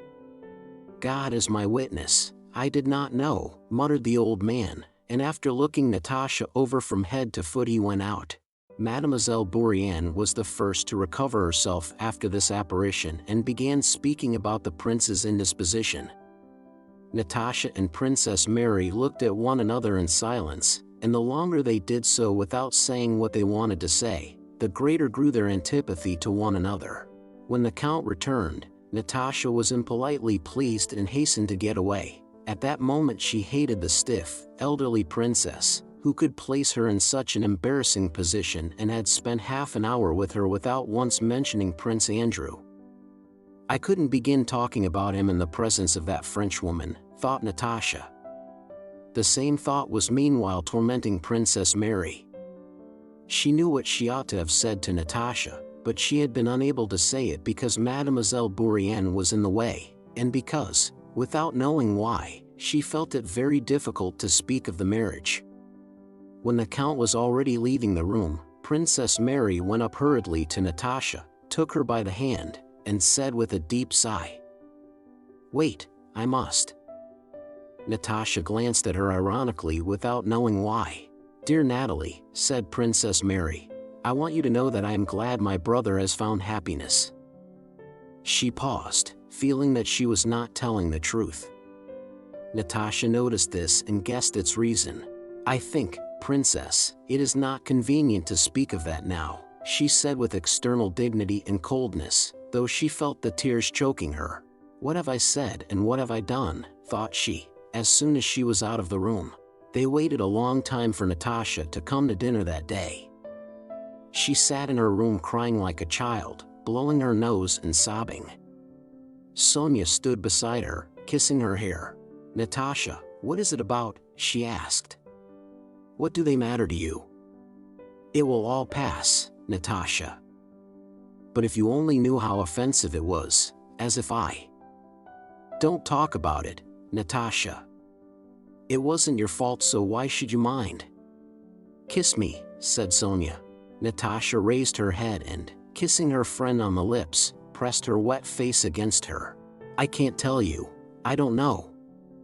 "No one's to blame," said Natasha. "It's my fault. But it all hurts terribly." "Oh, why doesn't he come?" She came into dinner with red eyes. Maria Dmitrievna, who knew how the prince had received the Rostovs, pretended not to notice how upset Natasha was and jested resolutely and loudly at table with the Count and the other guests. Chapter 8. That evening the Rostovs went to the opera, for which Maria Dmitrievna had taken a box. Natasha did not want to go, but could not refuse Maria Dmitrievna's kind offer, which was intended expressly for her. When she came ready dressed into the ballroom to await her father, and looking in the large mirror there saw that she was pretty, very pretty, she felt even more sad, but it was a sweet, tender sadness. "Oh God, if he were here now I would not behave as I did then, but differently. I would not be silly and afraid of things. I would simply embrace him, cling to him, and make him look at me with those searching, inquiring eyes with which he has so often looked at me, and then I would make him laugh as he used to laugh. In his eyes, how I see those eyes," thought Natasha. "And what do his father and sister matter to me? I love him alone, him, with that face and those eyes, with his smile, manly and yet childlike. No, I had better not think of him, but forget him, quite forget him for the present. I can't bear this waiting and I shall cry in a minute," and she turned away from the glass, making an effort not to cry. And how can Sonia love Nicholas so calmly and quietly and wait so long and so patiently, thought she, looking at Sonia, who also came in quite ready, with a fan in her hand. "No, she's altogether different. I can't." Natasha at that moment felt so softened and tender that it was not enough for her to love and know she was beloved. She wanted now, at once, to embrace the man she loved, to speak and hear from him words of love such as filled her heart. While she sat in the carriage beside her father, pensively watching the lights of the street lamps flickering on the frozen window, she felt still sadder and more in love, and forgot where she was going and with whom. Having fallen into the line of carriages, the Rostovs' carriage drove up to the theater, its wheels squeaking over the snow. Natasha and Sonia, holding up their dresses, jumped out quickly. The Count got out helped by the footmen, and, passing among men and women who were entering and the program sellers, they all three went along the corridor to the first row of boxes. Through the closed doors the music was already audible. "Natasha, your hair," whispered Sonia. An attendant deferentially and quickly slipped before the ladies and opened the door of their box. The music sounded louder, and through the door rows of brightly lit boxes in which ladies sat with bare arms and shoulders, and noisy stalls brilliant with uniforms, glittered before their eyes. A lady entering the next box shot a glance of feminine envy at Natasha. The curtain had not yet risen and the overture was being played. Natasha, smoothing her gown, went in with Sonia and sat down, scanning the brilliant tiers of boxes opposite. A sensation she had not experienced for a long time, that of hundreds of eyes looking at her bare arms and neck, suddenly affected her both agreeably and disagreeably and called up a whole crowd of memories, desires and emotions associated with that feeling. The two remarkably pretty girls, Natasha and Sonia, with Count Rostov who had not been seen in Moscow for a long time, attracted general attention. Moreover, everybody knew vaguely of Natasha's engagement to Prince Andrew, and knew that the Rostovs had lived in the country ever since, and all looked with curiosity at a fiancé who was making one of the best matches in Russia. Natasha's looks, as everyone told her, had improved in the country, and that evening thanks to her agitation she was particularly pretty. She struck those who saw her by her fullness of life and beauty, combined with her indifference to everything about her. Her black eyes looked at the crowd without seeking anyone, and her delicate arm, bare to above the elbow, lay on the velvet edge of the box, while, evidently unconsciously, she opened and closed her hand in time to the music, crumpling her program. "Look, there's Alenina," said Sonia, "with her mother, isn't it?" "Dear me, Michael Kirillovich has grown still stouter," remarked the Count. "Look at our Anna Mikhailovna, what a headdress she has on. The Karagins, Julie, and Boris with them. One can see at once that they're engaged. Drubetskoy has proposed?" "Oh yes, I heard it today," said Shinshin, coming into the Rostovs' box. Natasha looked in the direction in which her father's eyes were turned and saw Julie sitting beside her mother with a happy look on her face and a string of pearls round her thick red neck, which Natasha knew was covered with powder. Behind them, wearing a smile and leaning over with an ear to Julie's mouth, was Boris' handsome smoothly brushed head. He looked at the Rostovs from under his brows and said something, smiling, to his betrothed. "They are talking about us, about me and him," thought Natasha. "And he no doubt is calming her jealousy of me. They needn't trouble themselves. If only they knew how little I am concerned about any of them."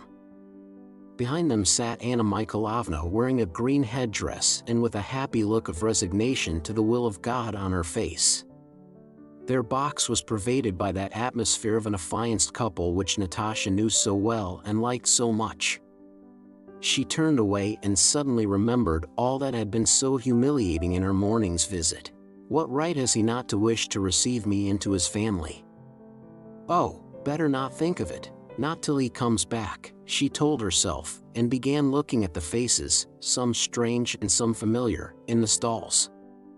In the front, in the very center, leaning back against the orchestra rail, stood Dolokhov in a Persian dress, his curly hair brushed up into a huge shock.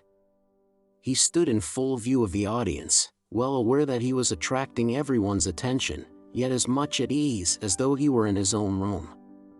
Around him thronged Moscow's most brilliant young men, whom he evidently dominated.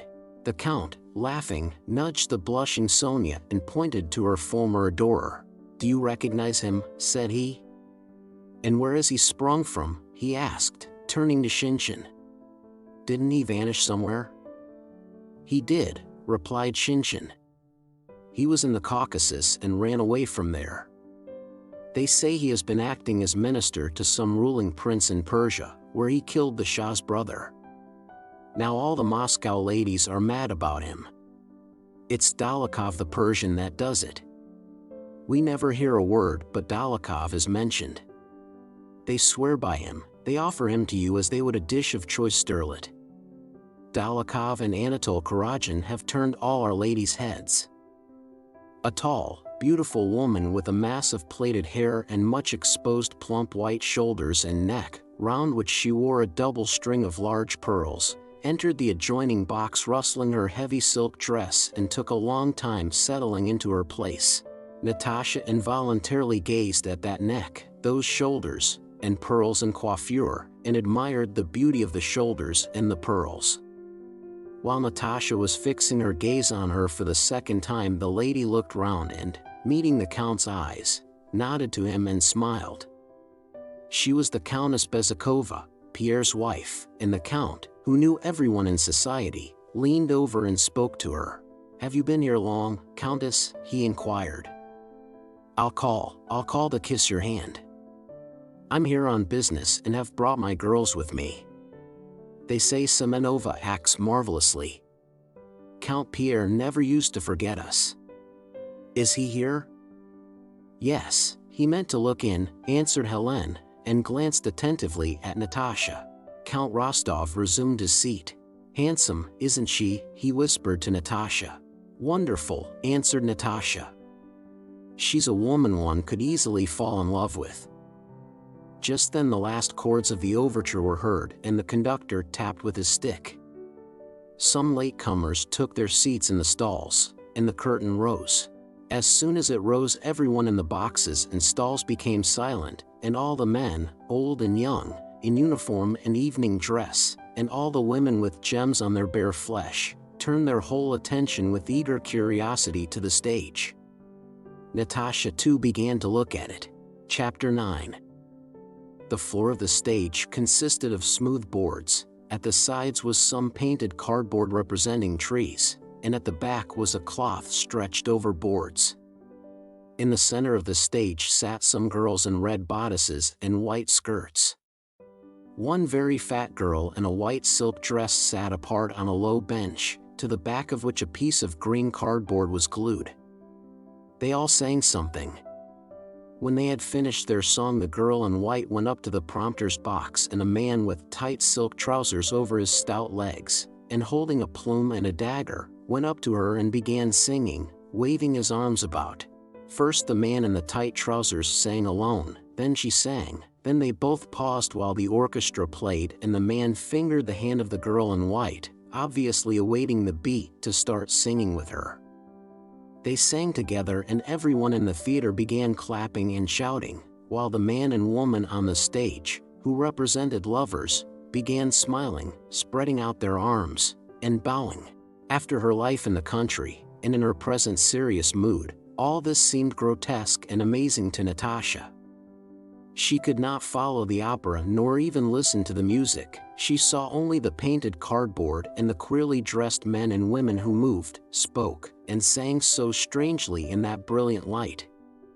She knew what it was all meant to represent, but it was so pretentiously false and unnatural that she first felt ashamed for the actors and then amused at them.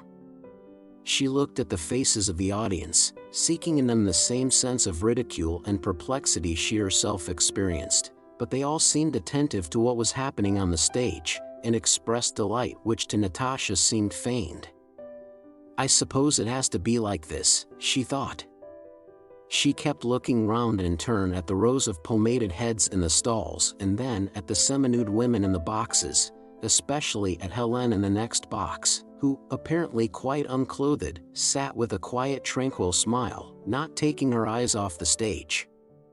And feeling the bright light that flooded the whole place and the warm air heated by the crowd, Natasha little by little began to pass into a state of intoxication she had not experienced for a long while. She did not realize who and where she was, nor what was going on before her. As she looked and thought, the strangest fancies unexpectedly and disconnectedly passed through her mind. The idea occurred to her of jumping onto the edge of the box and singing the aria the actress was singing. Then she wished to touch with her fan an old gentleman sitting not far from her, then to lean over to Hélène and tickle her. At a moment when all was quiet before the commencement of a song, a door leading to the stalls on the side nearest the Rostovs' box creaked, and the steps of a belated arrival were heard. "There's Kuragin," whispered Shinshin. Countess Bezukhova turned smiling to the newcomer, and Natasha, following the direction of that look, saw an exceptionally handsome adjutant approaching their box with a self-assured yet courteous bearing. This was Anatole Kuragin, whom she had seen and noticed long ago at the ball in Petersburg. He was now in an adjutant's uniform with one epaulet and a shoulder knot. He moved with a restrained swagger which would have been ridiculous had he not been so good-looking and had his handsome face not worn such an expression of good-humored complacency and gaiety. Though the performance was proceeding, he walked deliberately down the carpeted gangway, his sword and spurs slightly jingling and his handsome perfumed head held high. Having looked at Natasha, he approached his sister, laid his well-gloved hand on the edge of her box, nodded to her, and leaning forward asked the question, with a motion toward Natasha. "Mais charmante," said he, evidently referring to Natasha, who did not exactly hear his words but understood them from the movement of his lips. Then he took his place in the first row of the stalls and sat down beside Dolokhov, nudging with his elbow in a friendly and offhand way that Dolokhov whom others treated so fawningly. He winked at him gaily, smiled, and rested his foot against the orchestra screen. "How like the brother is to the sister," remarked the count. "And how handsome they both are." Shinshin, lowering his voice, began to tell the count of some intrigue of Kuragin's in Moscow, and Natasha tried to overhear it just because he had said she was charmante. The first act was over. In the stalls everyone began moving about, going out and coming in. Boris came to the Rostovs' box, received their congratulations very simply, and raising his eyebrows with an absent-minded smile conveyed to Natasha and Sonia his fiancée's invitation to her wedding, and went away. Natasha with a gay, coquettish smile talked to him, and congratulated on his approaching wedding that same Boris with whom she had formerly been in love. In the state of intoxication she was in, everything seemed simple and natural. The scantily clad Hélène smiled at everyone in the same way, and Natasha gave Boris a similar smile. Hélène's box was filled and surrounded from the stalls by the most distinguished and intellectual men, who seemed to vie with one another in their wish to let everyone see that they knew her. During the whole of that entr'acte Kuragin stood with Dolokhov in front of the orchestra partition, looking at the Rostovs' box. Natasha knew he was talking about her, and this afforded her pleasure. She even turned so that he should see her profile in what she thought was its most becoming aspect. Before the beginning of the second act, Pierre appeared in the stalls. The Rostovs had not seen him since their arrival. His face looked sad, and he had grown still stouter since Natasha last saw him. He passed up to the front rows, not noticing anyone. Anatole went up to him and began speaking to him, looking at and indicating the Rostovs' box. On seeing Natasha, Pierre grew animated and, hastily passing between the rows, came toward their box. When he got there he leaned on his elbows and, smiling, talked to her for a long time. While conversing with Pierre, Natasha heard a man's voice in Countess Bezukhova's box, and something told her it was Kuragin. She turned and their eyes met. Almost smiling, he gazed straight into her eyes with such an enraptured, caressing look that it seemed strange to be so near him, to look at him like that, to be so sure he admired her, and not to be acquainted with him. In the second act there was scenery representing tombstones. There was a round hole in the canvas to represent the moon, Shades were raised over the footlights, and from horns and contrabass came deep notes, while many people appeared from right and left wearing black cloaks and holding things like daggers in their hands. They began waving their arms. Then some other people ran in and began dragging away the maiden who had been in white and was now in light blue. They did not drag her away at once, but sang with her for a long time and then at last dragged her off, and behind the scenes something metallic was struck 3 times and everyone knelt down and sang a prayer. All these things were repeatedly interrupted by the enthusiastic shouts of the audience. During this act, every time Natasha looked toward the stalls, she saw Anatole Kuragin with an arm thrown across the back of his chair, staring at her. She was pleased to see that he was captivated by her, and it did not occur to her that there was anything wrong in it. When the second act was over, Countess Bezukhova rose, turned to the Rostov's box, her whole bosom completely exposed, beckoned the old count with a gloved finger, and paying no attention to those who had entered her box, began talking to him with an amiable smile. "Do make me acquainted with your charming daughters," said she. "The whole town is singing their praises and I don't even know them." Natasha rose and curtsied to the splendid countess. She was so pleased by praise from this brilliant beauty that she blushed with pleasure. "I want to become a Muscovite too, now," said Helene. "How is it you're not ashamed to bury such pearls in the country?" Countess Bezukhova quite deserved her reputation of being a fascinating woman. She could say what she did not think, especially what was flattering, quite simply and naturally. "Dear Count, you must let me look after your daughters. Though I am not staying here long this time, nor are you, I will try to amuse them. I have already heard much of you in Petersburg and wanted to get to know you," said she to Natasha with her stereotyped and lovely smile. "I had heard about you from my page, Drubetskoy. Have you heard he is getting married? And also from my husband's friend Bolkonsky, Prince Andrei Bolkonsky," she went on with special emphasis, implying that she knew of his relation to Natasha.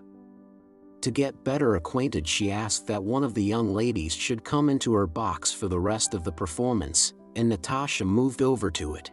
The scene of the third act represented a palace in which many candles were burning and pictures of knights with short beards hung on the walls. In the middle stood what were probably a king and a queen. The king waved his right arm and, evidently nervous, sang something badly and sat down on a crimson throne. The maiden, who had been first in white and then in light blue, now wore only a smock and stood beside the throne with her hair down. She sang something mournfully, addressing the queen, but the king waved his arm severely, and men and women with bare legs came in from both sides and began dancing all together. Then the violins played very shrilly and merrily, and one of the women with thick bare legs and thin arms, separating from the others, went behind the wings, adjusted her bodice, returned to the middle of the stage, and began jumping and striking one foot rapidly against the other. In the stalls everyone clapped and shouted bravo. Then one of the men went into a corner of the stage. The cymbals and horns in the orchestra struck up more loudly, and this man with bare legs jumped very high and waved his feet about very rapidly. He was Duport, who received 60,000 rubles a year for this art. Everybody in the stalls, boxes, and galleries began clapping and shouting with all their might, and the man stopped and began smiling and bowing to all sides. Then other men and women danced with bare legs. Then the king again shouted to the sound of music, and they all began singing. But suddenly a storm came on, chromatic scales and diminished sevenths were heard in the orchestra. Everyone ran off, again dragging one of their number away, and the curtain dropped. Once more there was a terrible noise and clatter among the audience, and with rapturous faces everyone began shouting, "Duport! Duport! Duport!" Natasha no longer thought this strange. She looked about with pleasure, smiling joyfully. "Isn't Duport delightful?" Helene asked her. "Oh, yes," replied Natasha. Chapter 10. During the entr'acte a whiff of cold air came into Helene's box. The door opened, and Anatole entered, stooping and trying not to brush against anyone. "Let me introduce my brother to you," said Helene, her eyes shifting uneasily from Natasha to Anatole. Natasha turned her pretty little head toward the elegant young officer and smiled at him over her bare shoulder. Anatole, who was as handsome at close quarters as at a distance, sat down beside her and told her he had long wished to have this happiness, ever since the Naryshkins' ball, in fact, at which he had had the well-remembered pleasure of seeing her. Kurágin was much more sensible and simple with women than among men. He talked boldly and naturally, and Natasha was strangely and agreeably struck by the fact that there was nothing formidable in this man about whom there was so much talk, but that on the contrary his smile was most naive, cheerful, and good-natured. Kurágin asked her opinion of the performance and told her how at a previous performance Semenova had fallen down on the stage.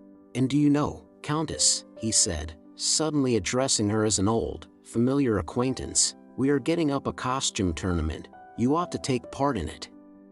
It will be great fun. We shall all meet at the Kurágins'. Please come." "No. Really, said he.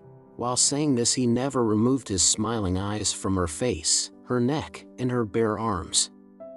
Natasha knew for certain that he was enraptured by her. This pleased her, yet his presence made her feel constrained and oppressed. When she was not looking at him she felt that he was looking at her shoulders, and she involuntarily caught his eyes so that he should look into hers rather than this. But looking into his eyes she was frightened, realizing that there was not that barrier of modesty she had always felt between herself and other men. She did not know how it was that within 5 minutes she had come to feel herself terribly near to this man.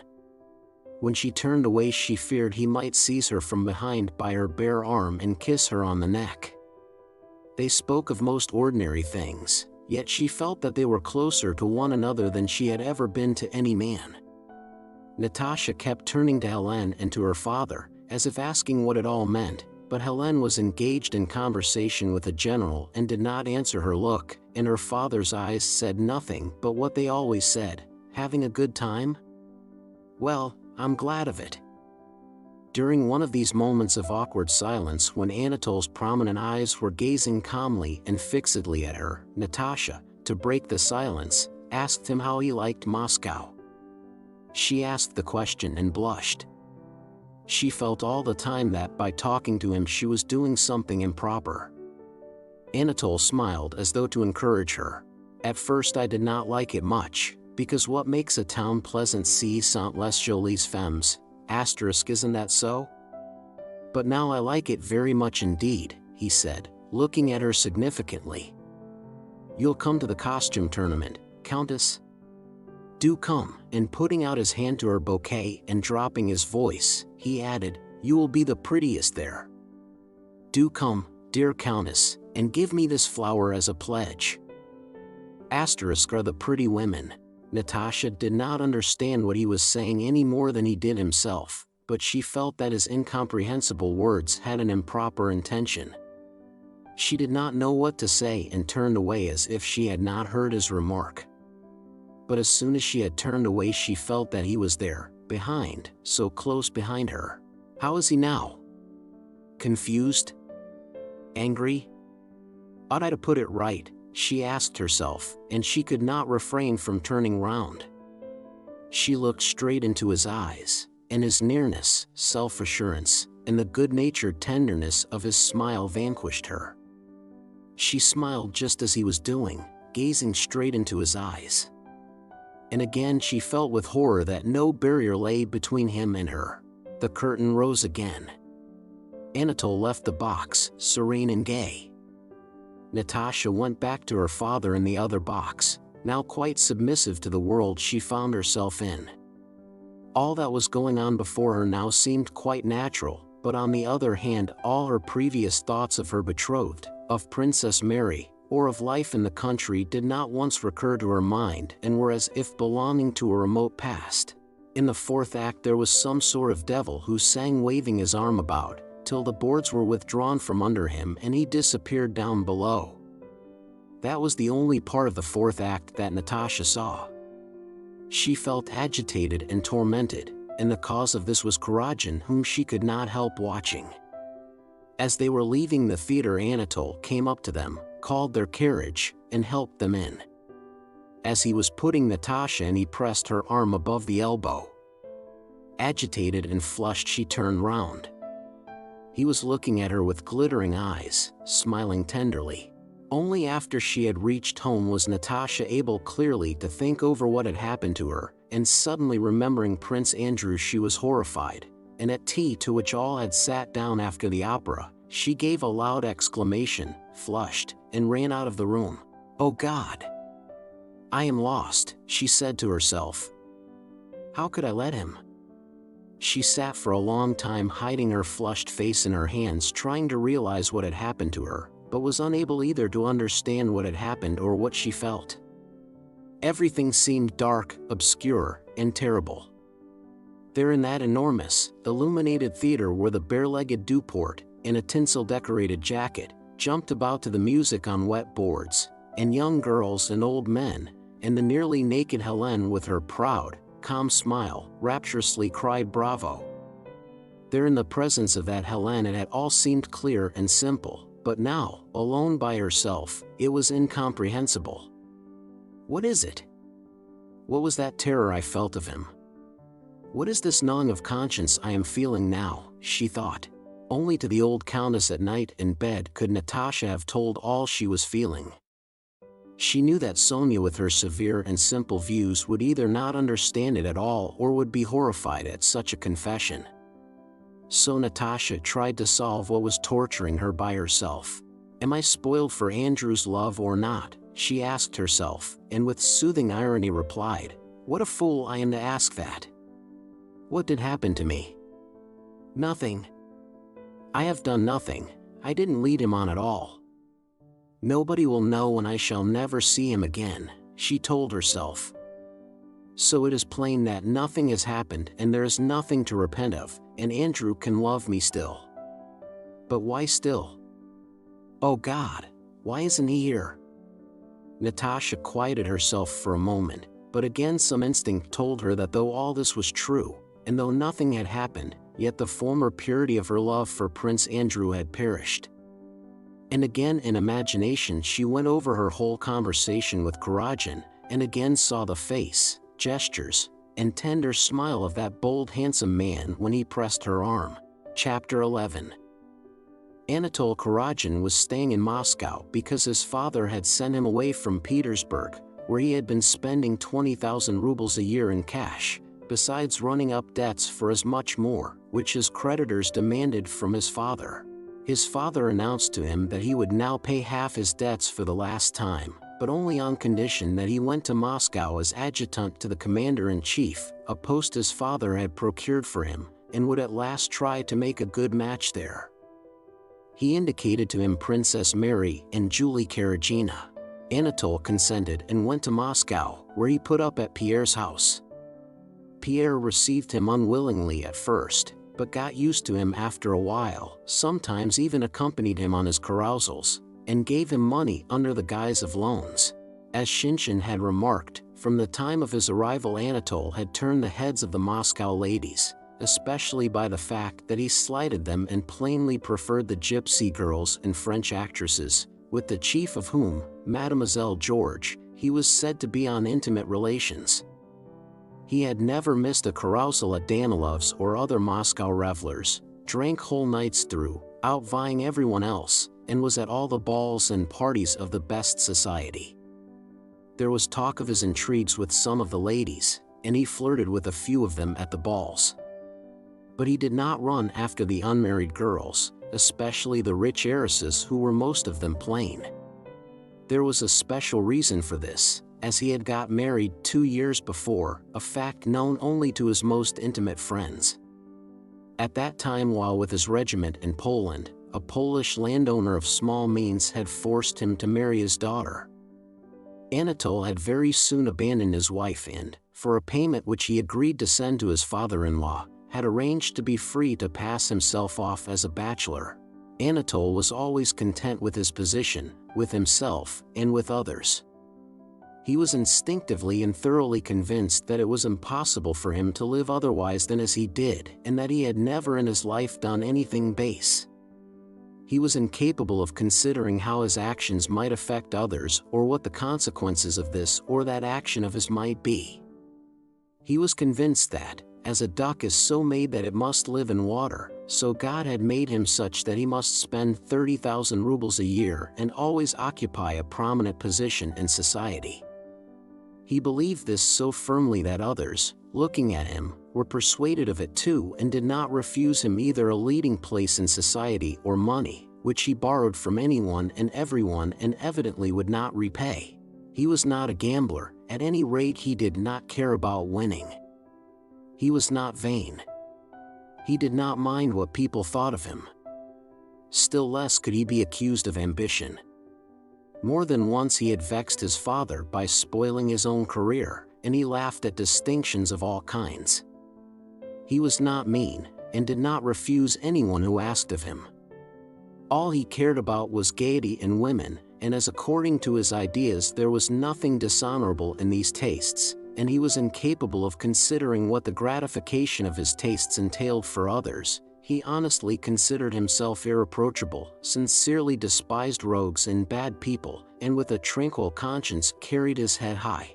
Rakes, those male Magdalenes, have a secret feeling of innocence similar to that which female Magdalenes have, based on the same hope of forgiveness.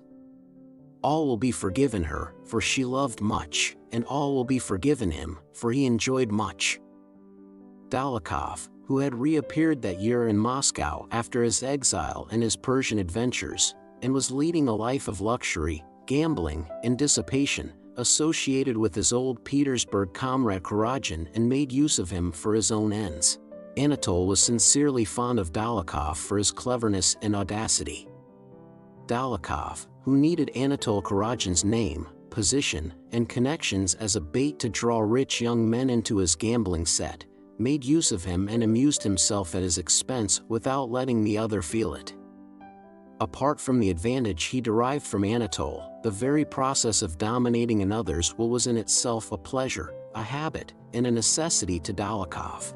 Natasha had made a strong impression on Kuragin. At supper after the opera he described to Dolokhov with the air of a connoisseur the attractions of her arms, shoulders, feet, and hair and expressed his intention of making love to her. Anatole had no notion and was incapable of considering what might come of such lovemaking, as he never had any notion of the outcome of any of his actions. "She's first-rate, my dear fellow, but not for us," replied Dolokhov. "I will tell my sister to ask her to dinner," said Anatole. You'd better wait till she's married. "You know, I adore little girls, they lose their heads at once," pursued Anatole. "You have been caught once already by a little girl," said Dolokhov, who knew of Kuragin's marriage. "Take care." "Well, that can't happen twice." Said Anatole, with a good-humored laugh. Chapter 12. The day after the opera the Rostovs went nowhere and nobody came to see them. Maria Dmitrievna talked to the Count about something which they concealed from Natasha. Natasha guessed they were talking about the old prince and planning something, and this disquieted and offended her. She was expecting Prince Andrew any moment and twice that day sent a manservant to the Vozdvizenka to ascertain whether he had come. He had not arrived. She suffered more now than during her first days in Moscow.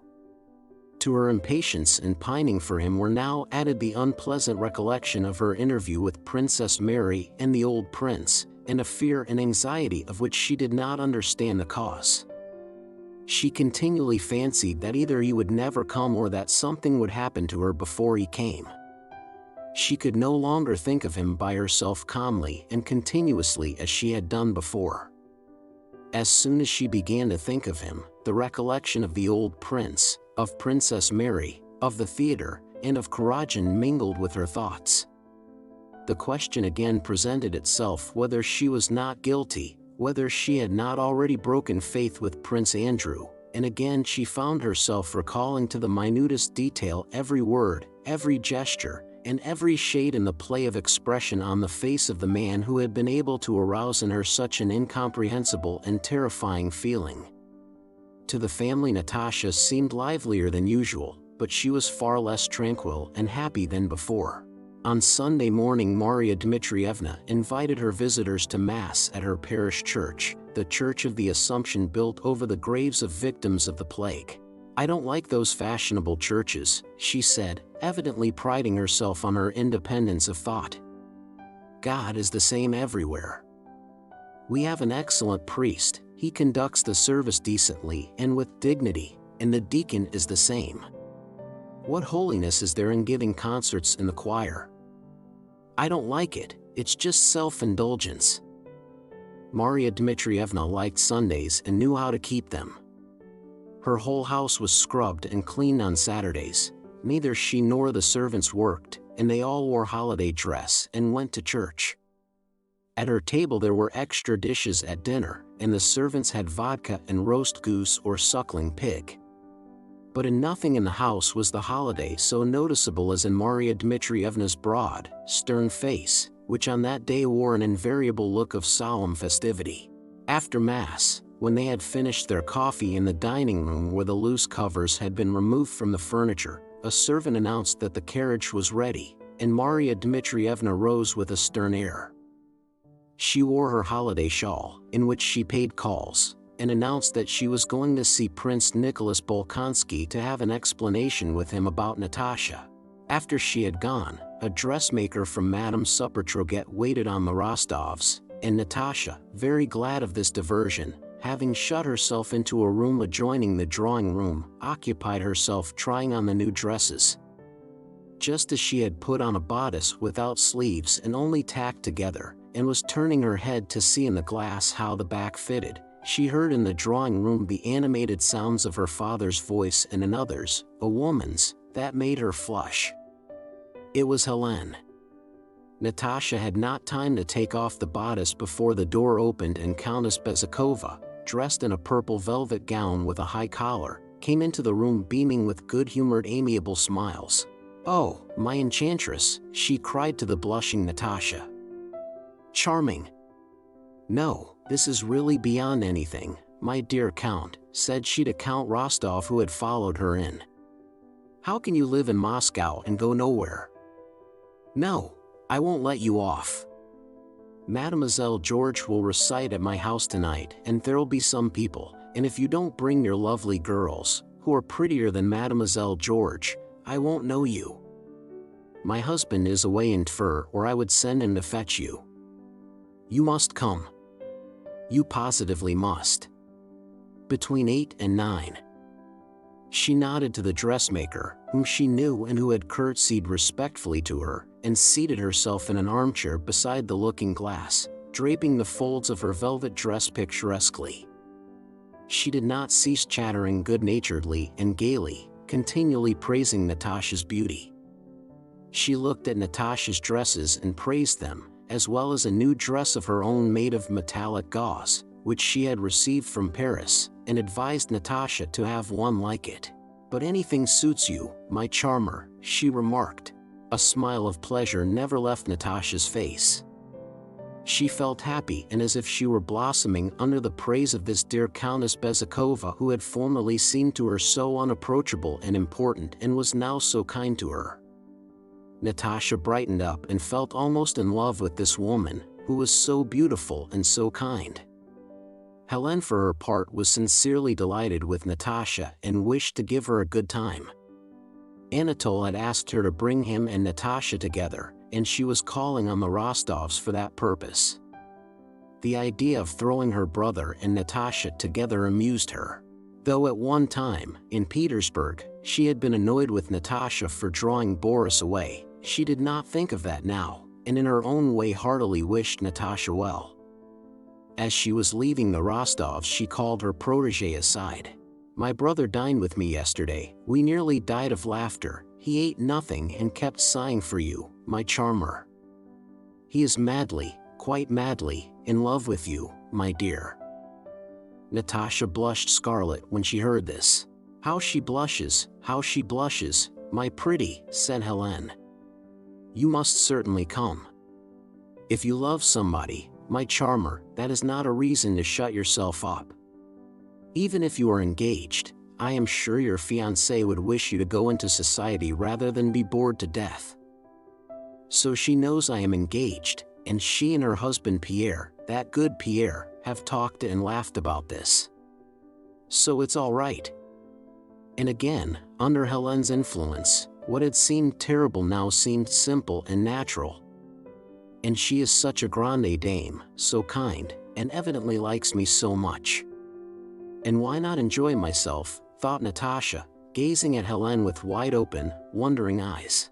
Maria Dmitrievna came back to dinner taciturn and serious, having evidently suffered a defeat at the old prince's.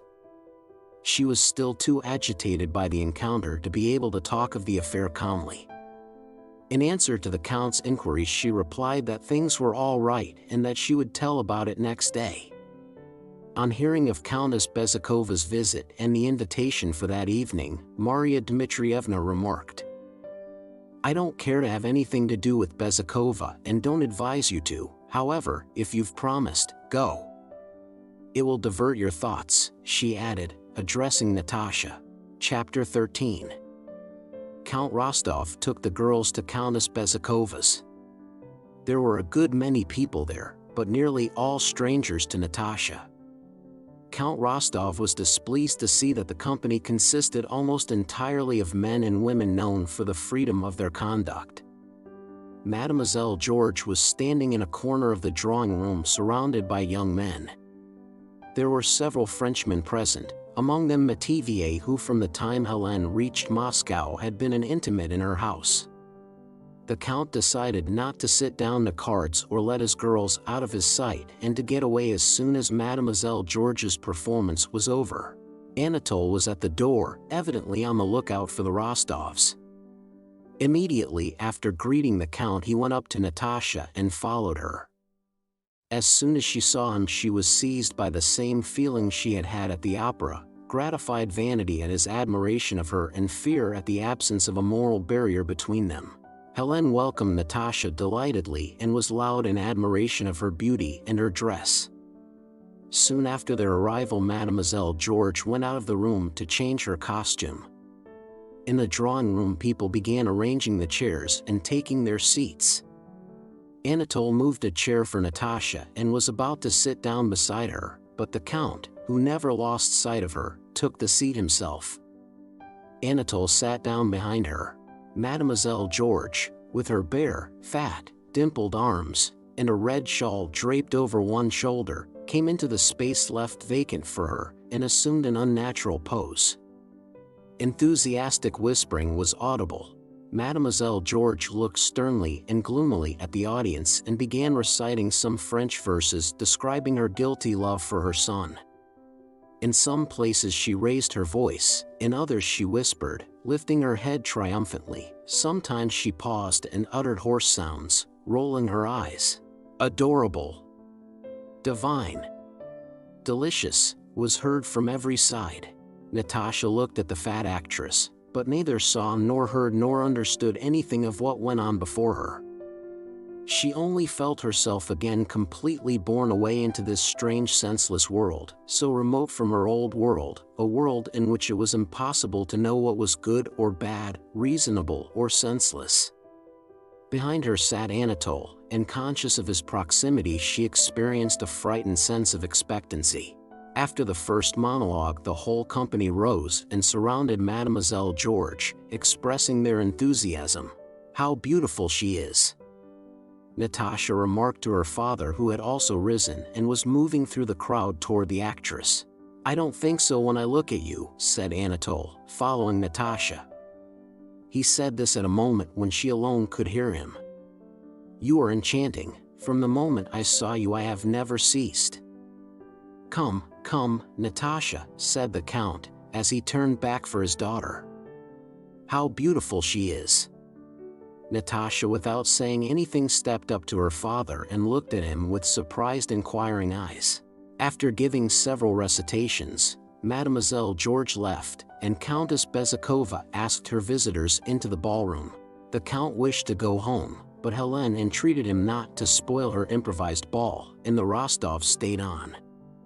Anatole asked Natasha for a valse, and as they danced he pressed her waist and hand and told her she was bewitching and that he loved her.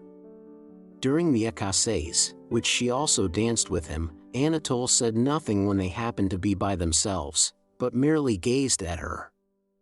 Natasha lifted her frightened eyes to him, but there was such confident tenderness in his affectionate look and smile that she could not, whilst looking at him, say what she had to say. She lowered her eyes. "Don't say such things to me. I am betrothed and love another," she said rapidly. She glanced at him. Anatole was not upset or pained by what she had said. "Don't speak to me of that." "What can I do?" said he. "I tell you I am madly, madly, in love with you. Is it my fault that you are enchanting? It's our turn to begin." Natasha, animated and excited, looked about her with wide-open frightened eyes and seemed merrier than usual. She understood hardly anything that went on that evening. They danced the écossaise and the Grossvater. Her father asked her to come home, but she begged to remain. Wherever she went and whomever she was speaking to, she felt his eyes upon her.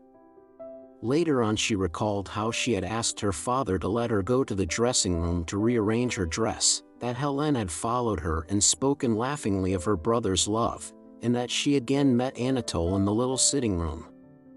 Helene had disappeared, leaving them alone, and Anatole had taken her hand and said in a tender voice, "I cannot come to visit you, but is it possible that I shall never see you? I love you madly. Can I never?" And, blocking her path, he brought his face close to hers. His large, glittering, masculine eyes were so close to hers that she saw nothing but them.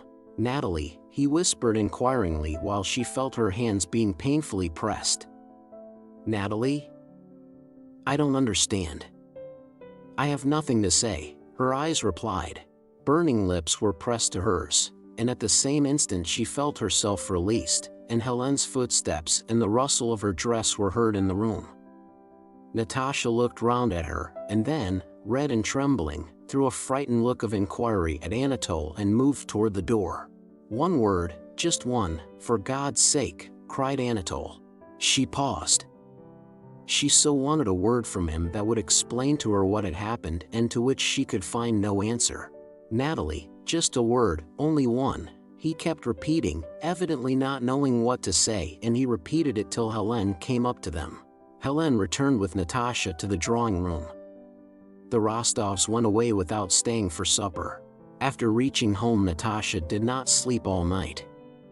She was tormented by the insoluble question whether she loved Anatole or Prince Andrew. She loved Prince Andrew. She remembered distinctly how deeply she loved him. But she also loved Anatole, of that there was no doubt.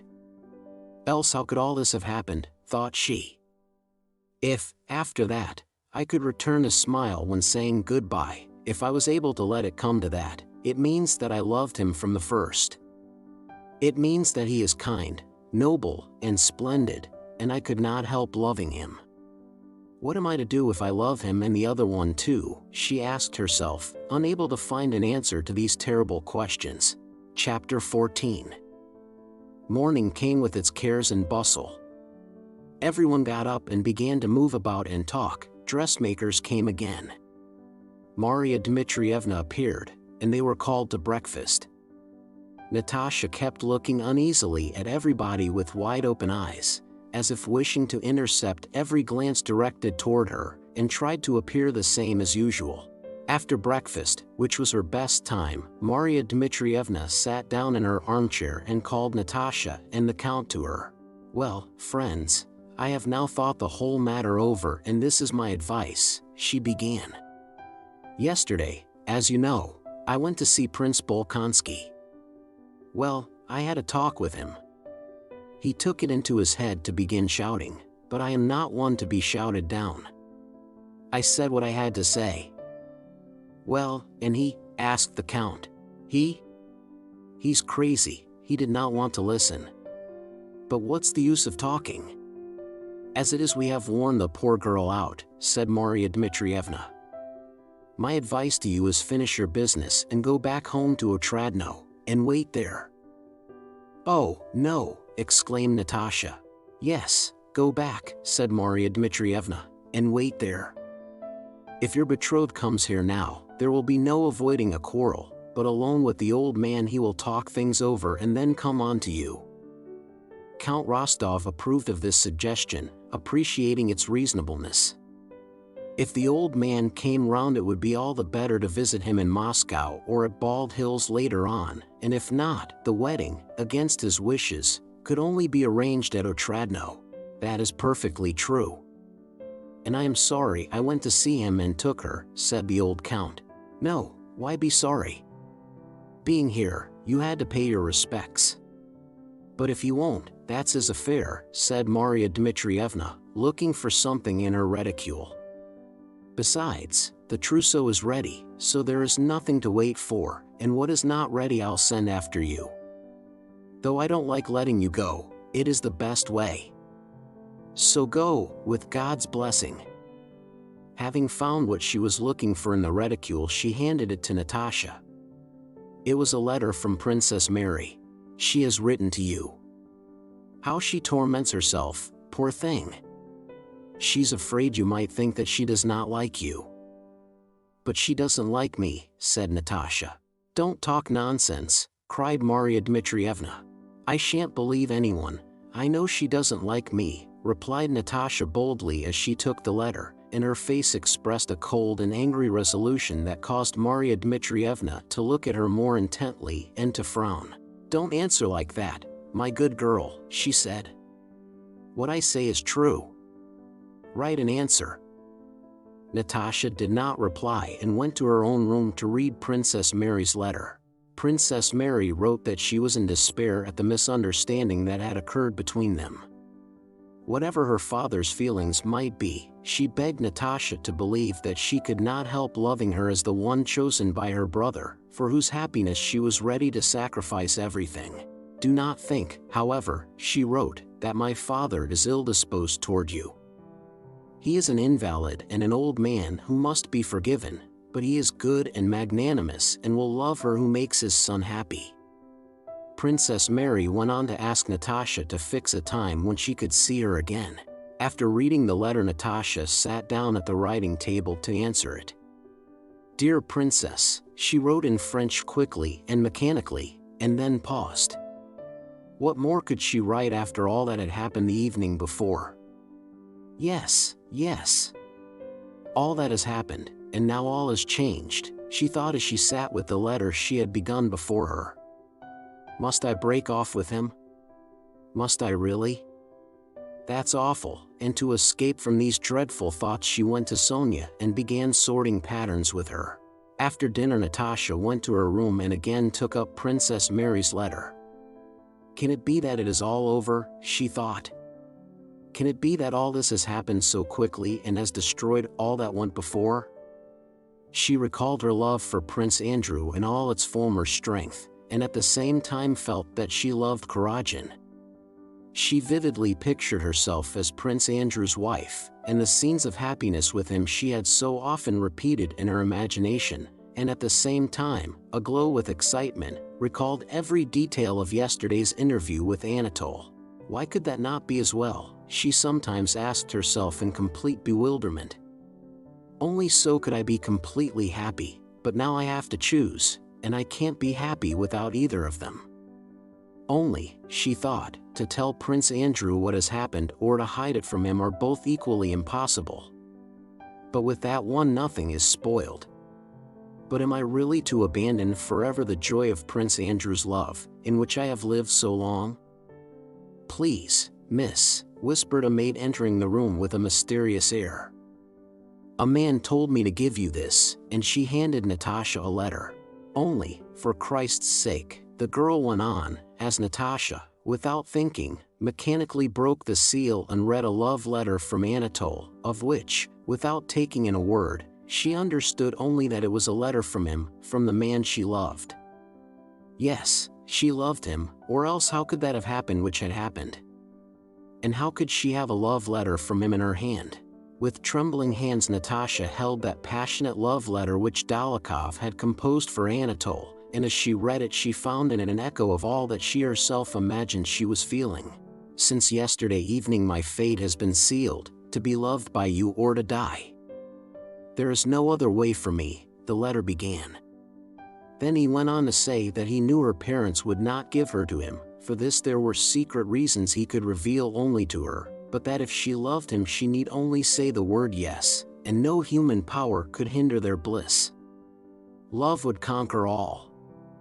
He would steal her away and carry her off to the ends of the earth. Yes, yes. I love him, thought Natasha, reading the letter for the 20th time and finding some peculiarly deep meaning in each word of it. That evening Maria Dmitrievna was going to the Akarovs and proposed to take the girls with her. Natasha, pleading a headache, remained at home. Chapter 15. On returning late in the evening Sonia went to Natasha's room, and to her surprise found her still dressed and asleep on the sofa. Open on the table, beside her lay Anatole's letter. Sonia picked it up and read it. As she read she glanced at the sleeping Natasha, trying to find in her face an explanation of what she was reading, but did not find it. Her face was calm, gentle, and happy. Clutching her breast to keep herself from choking, Sonia, pale and trembling with fear and agitation, sat down in an armchair and burst into tears. How is it I noticed nothing? How could it go so far? Can she have left off loving Prince Andrew? And how could she let Kuragin go to such lengths? He is a deceiver and a villain, that's plain. What will Nicholas, dear noble Nicholas, do when he hears of it? So this is the meaning of her excited, resolute, unnatural look the day before yesterday, and today, thought Sonia. But it can't be that she loves him. She probably opened the letter without knowing who it was from. Probably she is offended by it. She could not do such a thing. Sonia wiped away her tears and went up to Natasha, again scanning her face. Natasha, she said, just audibly. Natasha awoke and saw Sonia. Ah, you're back? And with the decision and tenderness that often come at the moment of awakening, she embraced her friend, but noticing Sonia's look of embarrassment, her own face expressed confusion and suspicion. Sonia, you've read that letter? She demanded. Yes, answered Sonia softly. Natasha smiled rapturously. No, Sonia, I can't any longer, she said. I can't hide it from you any longer. You know, we love one another. Sonia, darling, he writes. Sonia. Sonia stared open-eyed at Natasha, unable to believe her ears. And Bolkonsky, she asked. Ah, Sonia, if you only knew how happy I am, cried Natasha. You don't know what love is. But, Natasha, can that be all over? Natasha looked at Sonia with wide-open eyes as if she could not grasp the question. Well, then, are you refusing Prince Andrew? Said Sonia. Oh, you don't understand anything. Don't talk nonsense, just listen, said Natasha, with momentary vexation. But I can't believe it, insisted Sonia. I don't understand. How is it you have loved a man for a whole year and suddenly? Why, you have only seen him 3 times. Natasha, I don't believe you, you're joking. In 3 days to forget everything and so. 3 days, said Natasha. It seems to me I have loved him 100 years. It seems to me that I have never loved anyone before. You can't understand it. Sonia, wait a bit, sit here, and Natasha embraced and kissed her. I had heard that it happens like this, and you must have heard it too, but it's only now that I feel such love. It's not the same as before. As soon as I saw him I felt he was my master and I his slave, and that I could not help loving him. Yes, his slave. Whatever he orders I shall do. You don't understand that. What can I do? What can I do, Sonia? Cried Natasha with a happy yet frightened expression. But think what you are doing, cried Sonia. I can't leave it like this. This secret correspondence. How could you let him go so far? She went on, with a horror and disgust she could hardly conceal. I told you that I have no will, Natasha replied. Why can't you understand? I love him. Then I won't let it come to that. I shall tell, cried Sonia, bursting into tears. What do you mean? For God's sake. If you tell, you are my enemy, declared Natasha. You want me to be miserable, you want us to be separated. When she saw Natasha's fright, Sonia shed tears of shame and pity for her friend. But what has happened between you? She asked. What has he said to you? Why doesn't he come to the house? Natasha did not answer her questions. For God's sake, Sonia, don't tell anyone, don't torture me, Natasha entreated. Remember, no one ought to interfere in such matters. I have confided in you. But why this secrecy? Why doesn't he come to the house? Asked Sonia. Why doesn't he openly ask for your hand?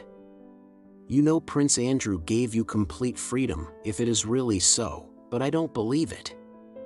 Natasha, have you considered what these secret reasons can be? Natasha looked at Sonia with astonishment. Evidently this question presented itself to her mind for the first time and she did not know how to answer it. I don't know what the reasons are. But there must be reasons. Sonia sighed and shook her head incredulously. If there were reasons, she began. But Natasha, guessing her doubts, interrupted her in alarm. Sonia, one can't doubt him. One can't. Don't you understand? She cried. Does he love you? Does he love me? Natasha repeated with a smile of pity at her friend's lack of comprehension. Why, you have read his letter and you have seen him. But if he is dishonorable? Dishonorable?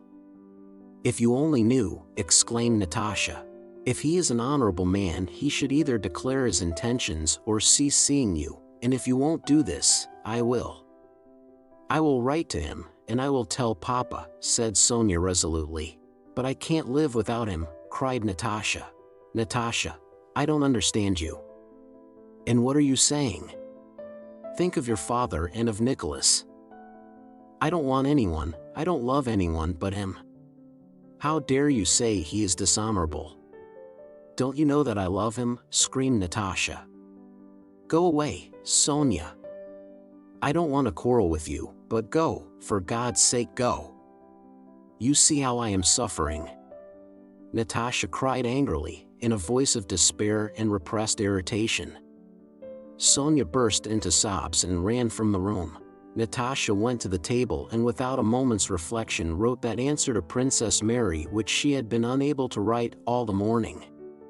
In this letter she said briefly that all their misunderstandings were at an end, that availing herself of the magnanimity of Prince Andrew who when he went abroad had given her freedom, she begged Princess Mary to forget everything and forgive her if she had been to blame toward her, but that she could not be his wife. At that moment this all seemed quite easy, simple, and clear to Natasha. On Friday the Rostovs were to return to the country, but on Wednesday the Count went with the prospective purchaser to his estate near Moscow. On the day the Count left, Sonia and Natasha were invited to a big dinner party at the Karagins, and Maria Dmitrievna took them there. At that party Natasha again met Anatole, and Sonia noticed that she spoke to him, trying not to be overheard, and that all through dinner she was more agitated than ever.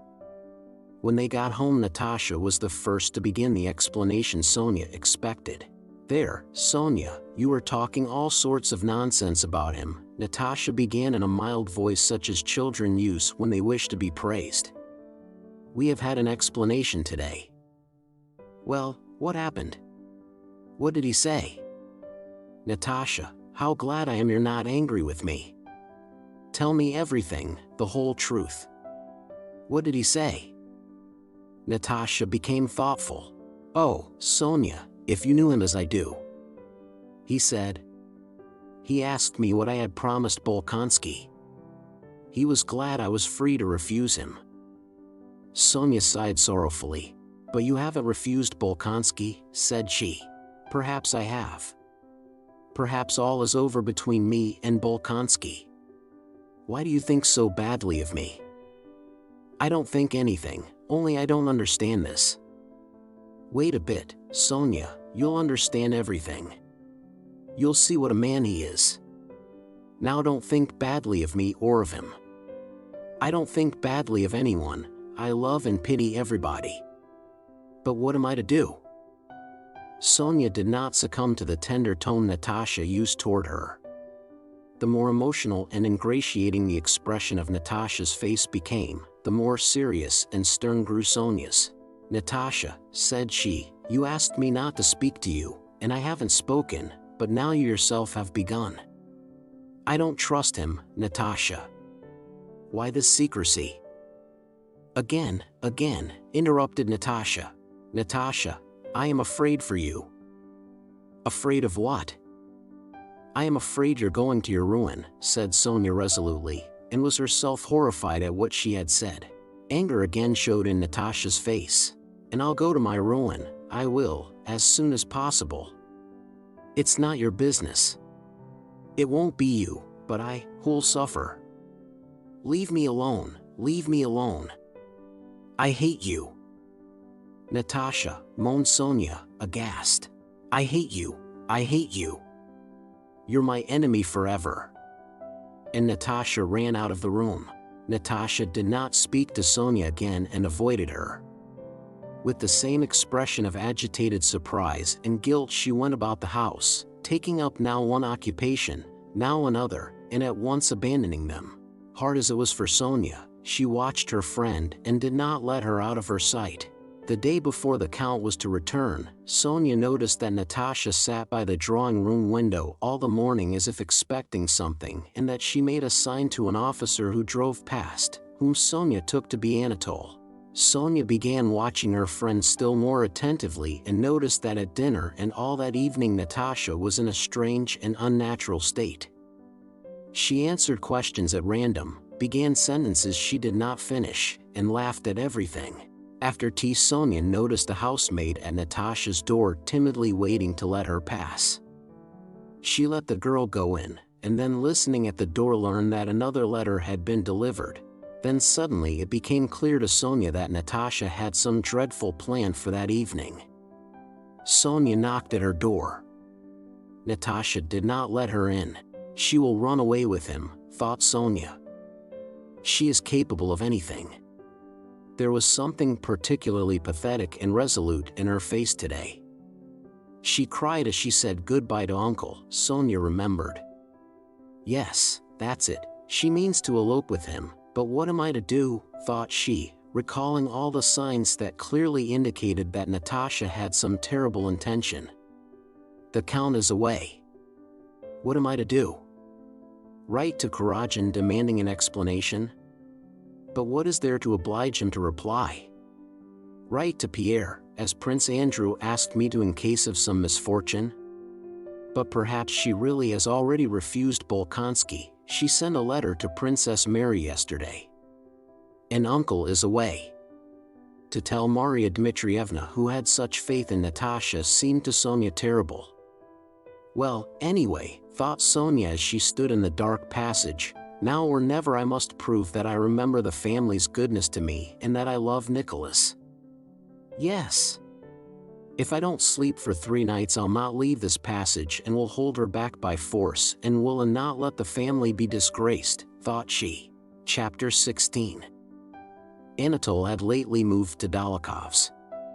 The plan for Natalie Rostova's abduction had been arranged and the preparations made by Dolokhov a few days before, and on the day that Sonia, after listening at Natasha's door, resolved to safeguard her, it was to have been put into execution.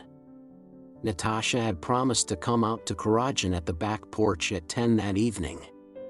Karenina was to put her into a troika he would have ready and to drive her 40 miles to the village of Kamenka, where an unfrocked priest was in readiness to perform a marriage ceremony over them.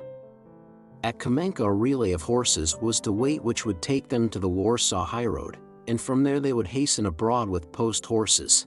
Anatole had a passport, an order for post horses, 10,000 rubles he had taken from his sister and another 10,000 borrowed with Dólokhov's help. 2 witnesses for the mock marriage, Khvostakov, a retired petty official whom Dólokhov made use of in his gambling transactions, and Makarin, a retired hussar, a kindly, weak fellow who had an unbounded affection for Karadin, were sitting at tea in Dólokhov's front room. In his large study, the walls of which were hung to the ceiling with Persian rugs, bearskins, and weapons, sat Dólokhov in a traveling cloak and high boots, at an open desk on which lay an abacus and some bundles of paper money. Anatole, with uniform unbuttoned, walked to and fro from the room where the witnesses were sitting, through the study to the room behind, where his French valet and others were packing the last of his things. Dólokhov was counting the money and noting something down. "Well," he said, "Khvostakov must have 2,000. "Give it to him, then," said Anatole. "Makarka, their name for Makarin, will go through fire and water for you for nothing." "So here are our accounts all settled," said Dólokhov, showing him the memorandum. "Is that right?" "Yes, of course," returned Anatole, evidently not listening to Dólokhov and looking straight before him with a smile that did not leave his face. Dólokhov banged down the lid of his desk and turned to Anatole with an ironic smile. "Do you know? You'd really better drop it all. There's still time." "Fool," retorted Anatole. "Don't talk nonsense.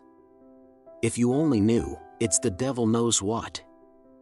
"No, really, give it up," said Dólokhov. "I am speaking seriously. It's no joke, this plot you've hatched." "What, teasing again? Go to the devil." Said Anatole, making a grimace. "Really, it's no time for your stupid jokes," and he left the room. Dólokhov smiled contemptuously and condescendingly when Anatole had gone out. "You wait a bit," he called after him.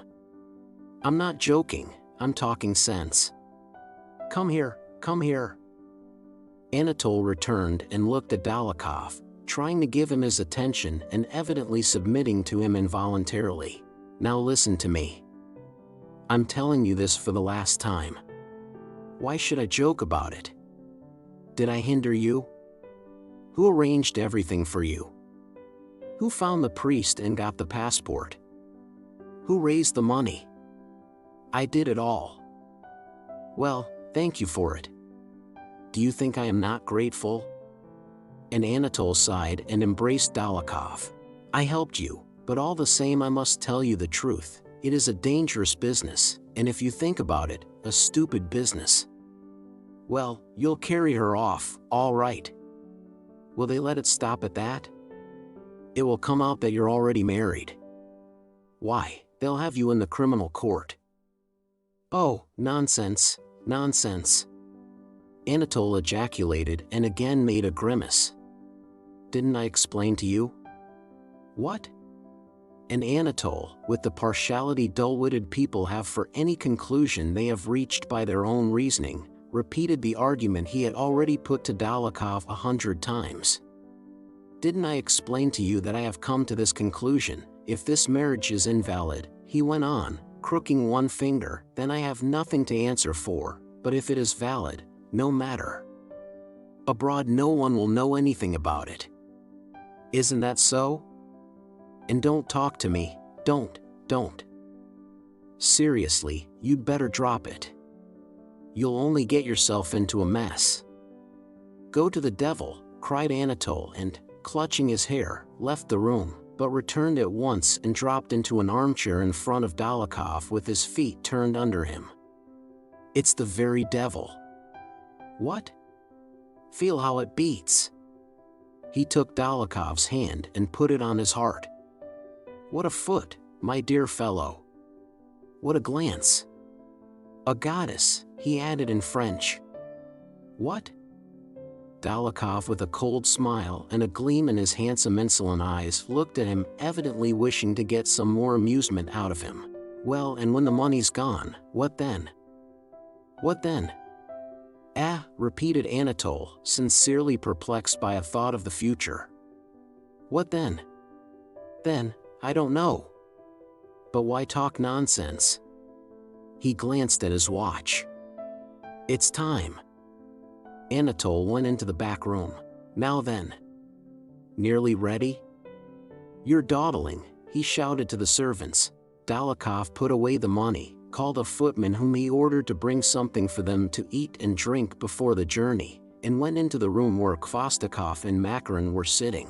Anatole lay on the sofa in the study, leaning on his elbow and smiling pensively, while his handsome lips muttered tenderly to himself, "Come and eat something. Have a drink." Dolokhov shouted to him from the other room. "I don't want to," answered Anatole, continuing to smile. "Come. Balaga is here." Anatole rose and went into the dining room. Balaga was a famous troika driver who had known Dolokhov and Anatole some 6 years and had given them good service with his troikas. More than once when Anatole's regiment was stationed at Tver, he had taken him from Tver in the evening, brought him to Moscow by daybreak, and driven him back again the next night. More than once he had enabled Dolokhov to escape when pursued. More than once he had driven them through the town with gypsies and ladykins, as he called the Cocottes. More than once in their service he had run over pedestrians and upset vehicles in the streets of Moscow, and had always been protected from the consequences by "my gentlemen," as he called them. He had ruined more than one horse in their service.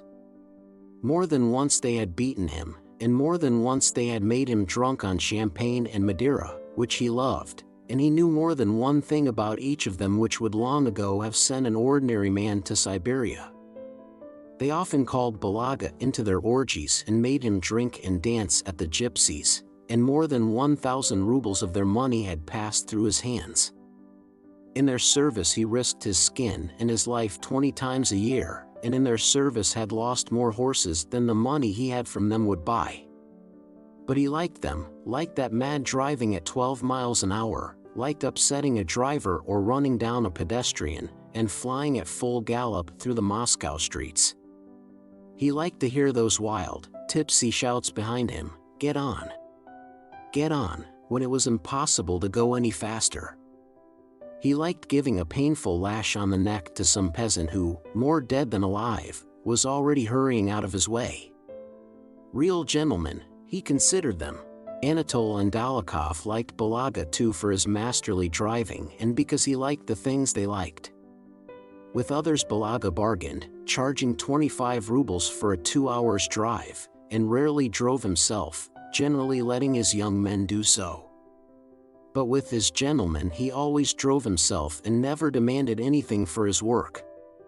Only a couple of times a year, when he knew from their valets that they had money in hand, he would turn up of a morning quite sober and with a deep bow would ask them to help him. The gentleman always made him sit down. "Do help me out, Fyodor Ivanitch, sir, or your excellency," he would say. "I am quite out of horses. Let me have what you can to go to the fair." And Anatole and Dolokhov, when they had money, would give him 1,000 or a couple of thousand rubles. Balaga was a fair-haired, short, and snub-nosed peasant of about 27, red-faced, with a particularly red thick neck, glittering little eyes, and a small beard. He wore a fine, dark blue, silk-lined cloth coat over a sheepskin. On entering the room now he crossed himself, turning toward the front corner of the room, and went up to Dolokhov, holding out a small, black hand. "Fyodor Ivanitch," he said, bowing. "How'd you do, friend? Well, here he is." "Good day, your excellency," he said, again holding out his hand to Anatole who had just come in. "I say, Balaga," said Anatole, putting his hands on the man's shoulders, "do you care for me or not?" Now, do me a service. What horses have you come with?" "As your messenger ordered, your special beasts," replied Balaga. "Well, listen, Balaga. Drive all 3 to death, but get me there in 3 hours." "When they are dead, what shall I drive?" said Balaga with a wink. "Mind, I'll smash your face in." "Don't make jokes," cried Anatole, suddenly rolling his eyes. "Why joke?" said the driver, laughing. "As if I'd grudge my gentleman anything. As fast as ever the horses can gallop, so fast we'll go." "Ah," said Anatole. "Well, sit down." "Yes, sit down," said Bolkonsky. "I'll stand, Fyodor Ivanich." "Sit down, nonsense." "Have a drink," said Anatole, and filled a large glass of Madeira for him. The driver's eyes sparkled at the sight of the wine. After refusing it for manners' sake, he drank it and wiped his mouth with a red silk handkerchief he took out of his cap. "And when are we to start, Your Excellency?" "Well," Anatole looked at his watch. "We'll start at once." "Mind, Balaga. You'll get there in time?" "That depends on our luck in starting, else why shouldn't we be there in time?" replied Balaga. "Didn't we get you to Tver in 7 hours? I think you remember that, Your Excellency." "Do you know, one Christmas I drove from Tver," said Anatole, smilingly at the recollection and turning to Makarin, who gazed rapturously at him with wide-open eyes. "Will you believe it, Makarka, it took one's breath away, the rate we flew. We came across a train of loaded sleighs and drove right over 2 of them." "Those were horses." Balaga continued the tale. "That time I'd harnessed 2 young side horses with the bay in the shafts," he went on, turning to Bolkonsky. "Will you believe it, Fyodor Ivanich, those animals flew 40 miles? I couldn't hold them in, my hands grew numb in the sharp frost so that I threw down the reins. 'Catch hold yourself, Your Excellency,' says I, and I just tumbled on the bottom of the sleigh and sprawled there. It wasn't a case of urging them on, there was no holding them until we reached the place. The devils took us there in 3 hours. Only the near one died of it." Chapter 17. Anatole went out of the room and returned a few minutes later wearing a fur coat girt with a silver belt, and a sable cap jauntily set on one side and very becoming to his handsome face. Having looked in a mirror, and standing before Bolkonsky in the same pose he had assumed before it, he lifted a glass of wine. "Well, goodbye, Fyodor. Thank you for everything and farewell," said Anatole. "Well, comrades and friends," he considered for a moment, "of my youth, farewell," he said, turning to Makarin and the others. Though they were all going with him, Anatole evidently wished to make something touching and solemn out of this address to his comrades. He spoke slowly in a loud voice and throwing out his chest slightly swayed one leg. "All take glasses, you too, Balaga. Well, comrades and friends of my youth, we've had our fling and lived and reveled. And now, when shall we meet again? I am going abroad. We have had a good time, now farewell, lads. To our health." "Hurrah!" he cried, and emptying his glass flung it on the floor. "To your health," said Balaga, who also emptied his glass, and wiped his mouth with his handkerchief. Makarin embraced Anatole with tears in his eyes. "Ah, Prince, how sorry I am to part from you. Let's go."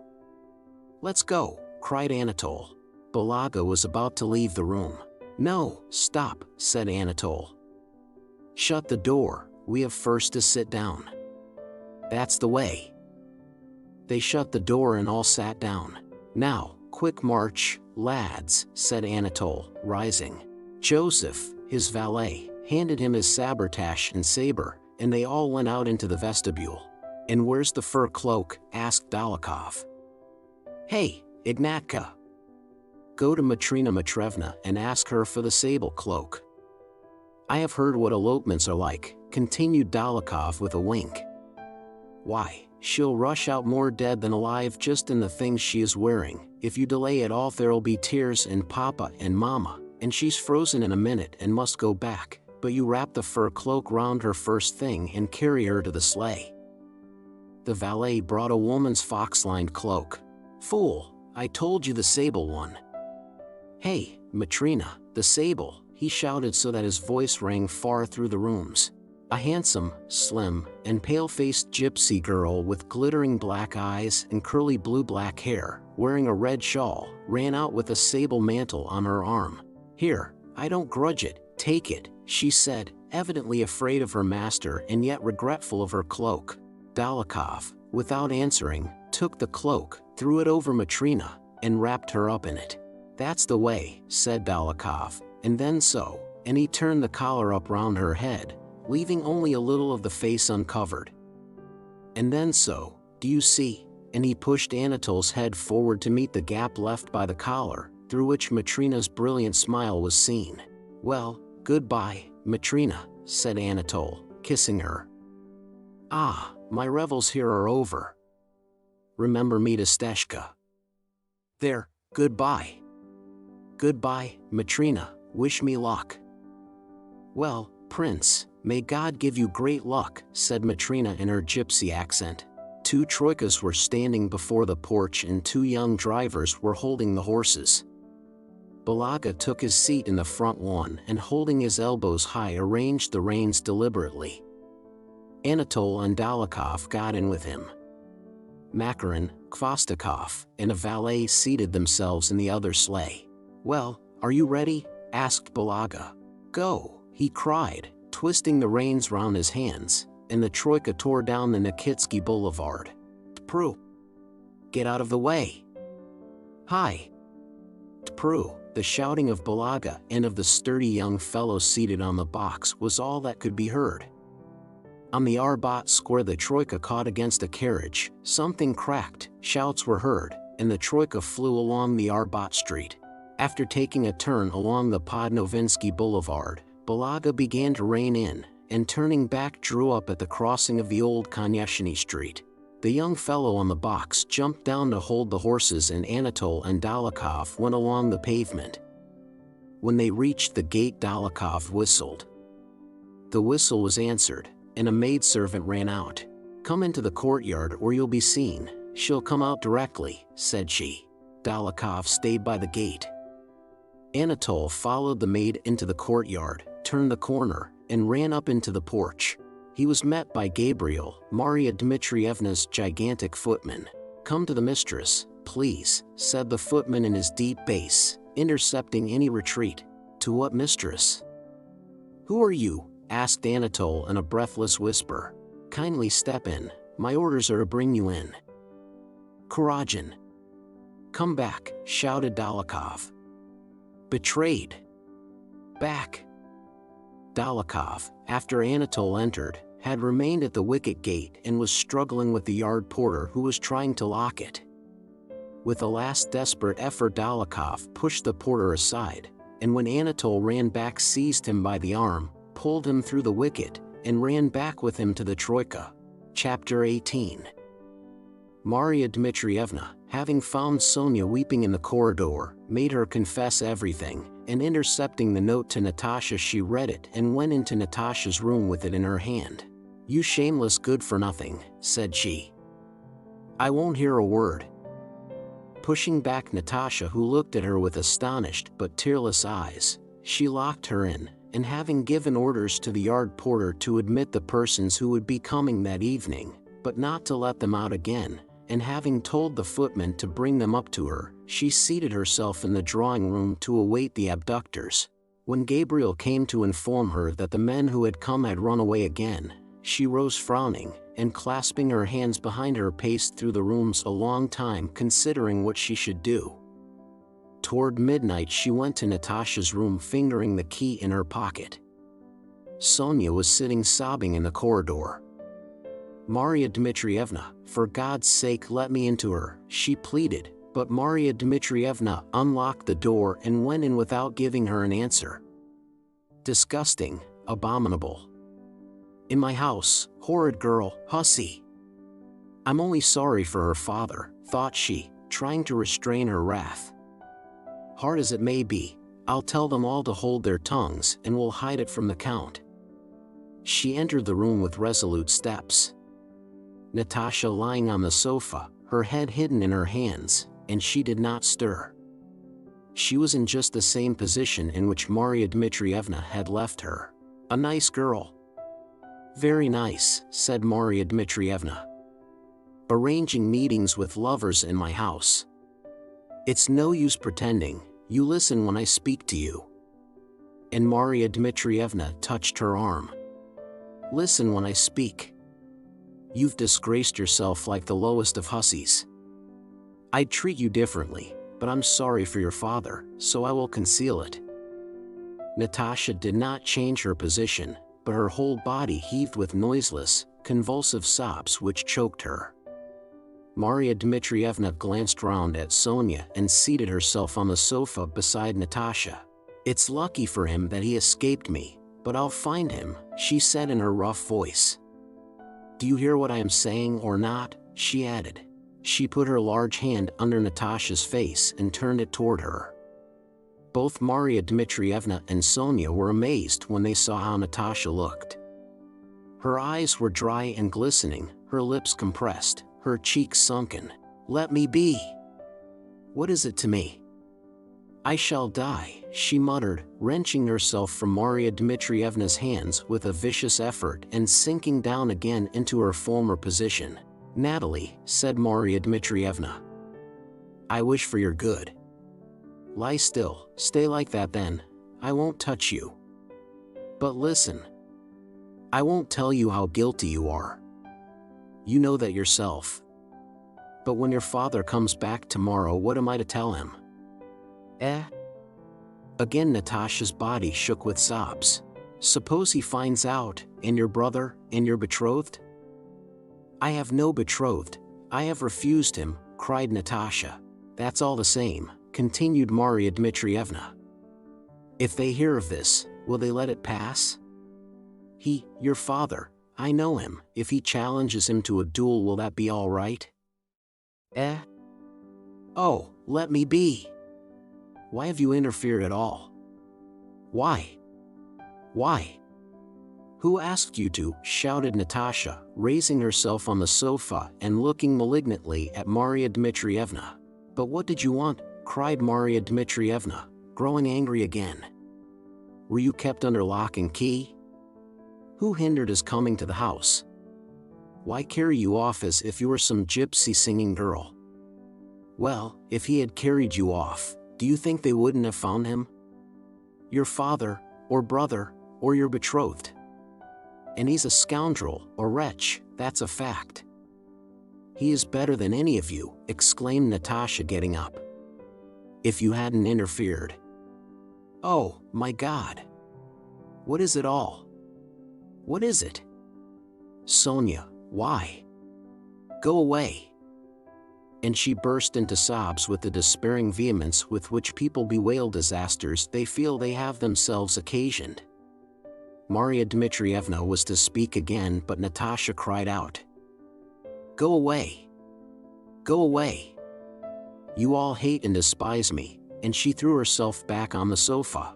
Maria Dmitrievna went on admonishing her for some time, enjoining on her that it must all be kept from her father and assuring her that nobody would know anything about it if only Natasha herself would undertake to forget it all and not let anyone see that something had happened. Natasha did not reply, nor did she sob any longer, but she grew cold and had a shivering fit. Maria Dmitrievna put a pillow under her head, covered her with 2 quilts, and herself brought her some lime-flower water, but Natasha did not respond to her. Well, let her sleep, said Maria Dmitrievna as she went out of the room, supposing Natasha to be asleep. But Natasha was not asleep. With pale face and fixed wide-open eyes she looked straight before her.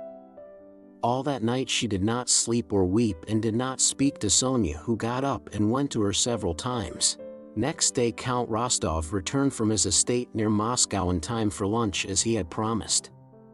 He was in very good spirits, the affair with the purchaser was going on satisfactorily, and there was nothing to keep him any longer in Moscow, away from the Countess whom he missed. Maria Dmitrievna met him and told him that Natasha had been very unwell the day before and that they had sent for the doctor, but that she was better now. Natasha had not left her room that morning. With compressed and parched lips and dry fixed eyes, she sat at the window, uneasily watching the people who drove past and hurriedly glancing round at anyone who entered the room. She was evidently expecting news of him and that he would come or would write to her. When the Count came to see her, she turned anxiously round at the sound of a man's footstep, and then her face resumed its cold and malevolent expression. She did not even get up to greet him.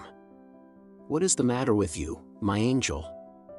Are you ill?" asked the Count. After a moment's silence, Natasha answered, "Yes, Illinois." In reply to the Count's anxious inquiries as to why she was so dejected and whether anything had happened to her betrothed, she assured him that nothing had happened and asked him not to worry. Maria Dmitrievna confirmed Natasha's assurances that nothing had happened. From the pretense of illness, from his daughter's distress, and by the embarrassed faces of Sonia and Maria Dmitrievna, the Count saw clearly that something had gone wrong during his absence, but it was so terrible for him to think that anything disgraceful had happened to his beloved daughter, and he so prized his own cheerful tranquility, that he avoided inquiries and tried to assure himself that nothing particularly had happened, and he was only dissatisfied that her indisposition delayed. Their return to the country. Chapter 19. From the day his wife arrived in Moscow, Pierre had been intending to go away somewhere, so as not to be near her. Soon after the Rostovs came to Moscow, the effect Natasha had on him made him hasten to carry out his intention. He went to Tver to see Joseph Alexeyevitch's widow, who had long since promised to hand over to him some papers of her deceased husband's. When he returned to Moscow, Pierre was handed a letter from Maria Dmitrievna asking him to come and see her on a matter of great importance relating to Andrei Bolkonsky and his betrothed. Pierre had been avoiding Natasha because it seemed to him that his feeling for her was stronger than a married man's should be for his friend's fiancée. Yet some fate constantly threw them together. What can have happened? And what can they want with me, thought he as he dressed to go to Maria Dmitrievna's. If only Prince Andrew would hurry up and come and marry her, thought he on his way to the house. On the Tverskoy Boulevard, a familiar voice called to him. "Pierre!" "Been back long?" someone shouted. Pierre raised his head. In a sleigh drawn by two gray trotting horses that were bespattering the dashboard with snow, Anatole and his constant companion Makarin dashed past. Anatole was sitting upright in the classic pose of military dandies, the lower part of his face hidden by his beaver collar and his head slightly bent. His face was fresh and rosy, his white plumed hat, tilted to one side, disclosed his curled and pomaded hair besprinkled with powdery snow. "Yes, indeed, that's a true sage," thought Pierre. He sees nothing beyond the pleasure of the moment. Nothing troubles him, and so he is always cheerful, satisfied, and serene. "What wouldn't I give to be like him?" he thought enviously. In Maria Dmitrievna's anteroom, the footman who helped him off with his fur coat said that the mistress asked him to come to her bedroom. When he opened the ballroom door, Pierre saw Natasha sitting at the window, with a thin, pale, and spiteful face. She glanced round at him, frowned, and left the room with an expression of cold dignity. "What has happened?" asked Pierre, entering Maria Dmitrievna's room. "Fine doings," answered Dmitrievna. "For 58 years have I lived in this world and never known anything so disgraceful." And having put him on his honor not to repeat anything she told him, Maria Dmitrievna informed him that Natasha had refused Prince Andrew without her parents' knowledge, and that the cause of this was Anatole Kuragin, into whose society Pierre's wife had thrown her and with whom Natasha had tried to elope during her father's absence, in order to be married secretly. Pierre raised his shoulders and listened open-mouthed to what was told him, scarcely able to believe his own ears. That Prince Andrew's deeply loved affianced wife, the same Natasha Rostova who used to be so charming, should give up Bolkonsky for that fool Anatole who was already secretly married, as Pierre knew, and should be so in love with him as to agree to run away with him, was something Pierre could not conceive and could not imagine. He could not reconcile the charming impression he had of Natasha, whom he had known from a child, with this new conception of her baseness, folly, and cruelty. He thought of his wife. They are all alike, he said to himself, reflecting that he was not the only man unfortunate enough to be tied to a bad woman. But still he pitied Prince Andrew to the point of tears and sympathized with his wounded pride, and the more he pitied his friend the more did he think with contempt and even with disgust of that Natasha who had just passed him in the ballroom with such a look of cold dignity. He did not know that Natasha's soul was overflowing with despair, shame, and humiliation, and that it was not her fault that her face happened to assume an expression of calm dignity and severity. "But how get married?" said Pierre, in answer to Maria Dmitrievna. "He could not marry, he is married." "Things get worse from hour to hour," ejaculated Maria Dmitrievna.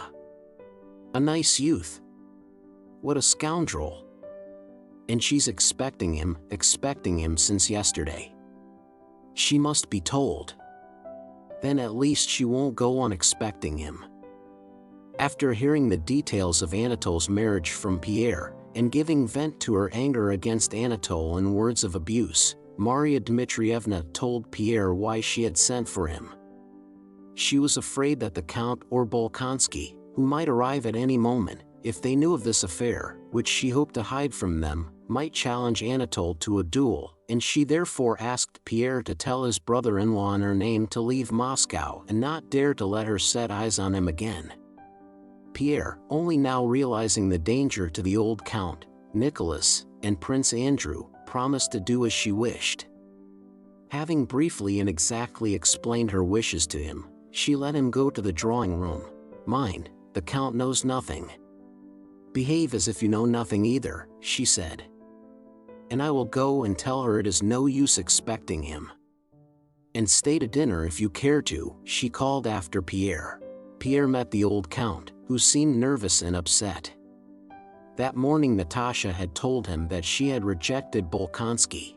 "Troubles, troubles, my dear fellow," he said to Pierre. "What troubles one has with these girls without their mother. I do so regret having come here. I will be frank with you. Have you heard she has broken off her engagement without consulting anybody? It's true this engagement never was much to my liking. Of course he is an excellent man, but still, with his father's disapproval they wouldn't have been happy, and Natasha won't lack suitors. Still, it has been going on so long, and to take such a step without father's or mother's consent. And now she's ill, and God knows what. It's hard, Count, hard to manage daughters in their mother's absence." Pierre saw that the Count was much upset and tried to change the subject, but the Count returned to his troubles. Sonia entered the room with an agitated face. "Natasha is not quite well, she's in her room and would like to see you. Maria Dmitrievna is with her and she too asks you to come." "Yes, you are a great friend of Bolkonsky's, no doubt she wants to send him a message," said the Count. "Oh dear! Oh dear! How happy it all was!" And clutching the spare gray locks on his temples the Count left the room. When Maria Dmitrievna told Natasha that Anatole was married, Natasha did not wish to believe it and insisted on having it confirmed by Pierre himself. Sonia told Pierre this as she led him along the corridor to Natasha's room. Natasha, pale and stern, was sitting beside Maria Dmitrievna, and her eyes, glittering feverishly, met Pierre with a questioning look the moment he entered. She did not smile or nod, but only gazed fixedly at him, and her look asked only one thing: was he a friend, or like the others an enemy in regard to Anatole? As for Pierre, he evidently did not exist for her. "He knows all about it," said Maria Dmitrievna, pointing to Pierre and addressing Natasha. "Let him tell you whether I have told the truth." Natasha looked from one to the other as a hunted and wounded animal looks at the approaching dogs and sportsmen. "Natalia Ilyinichna," Pierre began, dropping his eyes with a feeling of pity for her and loathing for the thing he had to do, "whether it is true or not should make no difference to you, because then it is not true that he's married." "Yes, it is true." "Has he been married long?" she asked. "On your honor?" Pierre gave his word of honor. "Is he still here?" she asked, quickly. "Yes, I have just seen him." She was evidently unable to speak and made a sign with her hands that they should leave her alone. Chapter 20. Pierre did not stay for dinner, but left the room and went away at once. He drove through the town seeking Anatole Kuragin, at the thought of whom now the blood rushed to his heart and he felt a difficulty in breathing. He was not at the ice hills, nor at the gypsies, nor at Komenino's. Pierre drove to the club. In the club all was going on as usual. The members who were assembling for dinner were sitting about in groups. They greeted Pierre and spoke of the town news. The footman, having greeted him, knowing his habits and his acquaintances, told him there was a place left for him in the small dining room and that Prince Michael Zakharich was in the library, but Paul Timofeyevich had not yet arrived. One of Pierre's acquaintances, while they were talking about the weather, asked if he had heard of Kuragin's abduction of Rostova, which was talked of in the town, and was it true? Pierre laughed and said it was nonsense, for he had just come from the Rostovs. He asked everyone about Anatole. One man told him he had not come yet, and another that he was coming to dinner. Pierre felt it strange to see this calm, indifferent crowd of people unaware of what was going on in his soul. He paced through the ballroom, waited till everyone had come, and as Anatole had not turned up, did not stay for dinner but drove home. Anatole, for whom Pierre was looking, dined that day with Bezukhov, consulting him as to how to remedy this unfortunate affair. It seemed to him essential to see Natasha. In the evening he drove to his sister's to discuss with her how to arrange a meeting. When Pierre returned home after vainly hunting all over Moscow, his valet informed him that Prince Anatole was with the Countess. The Countess' drawing room was full of guests. Pierre, without greeting his wife, whom he had not seen since his return, at that moment she was more repulsive to him than ever, entered the drawing room and seeing Anatole went up to him. "Ah, Pierre," said the Countess, going up to her husband. "You don't know what a plight our Anatole."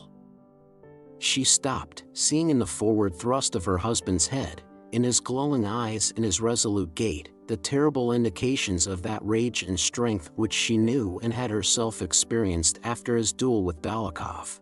"Where you are, there is vice and evil," said Pierre to his wife.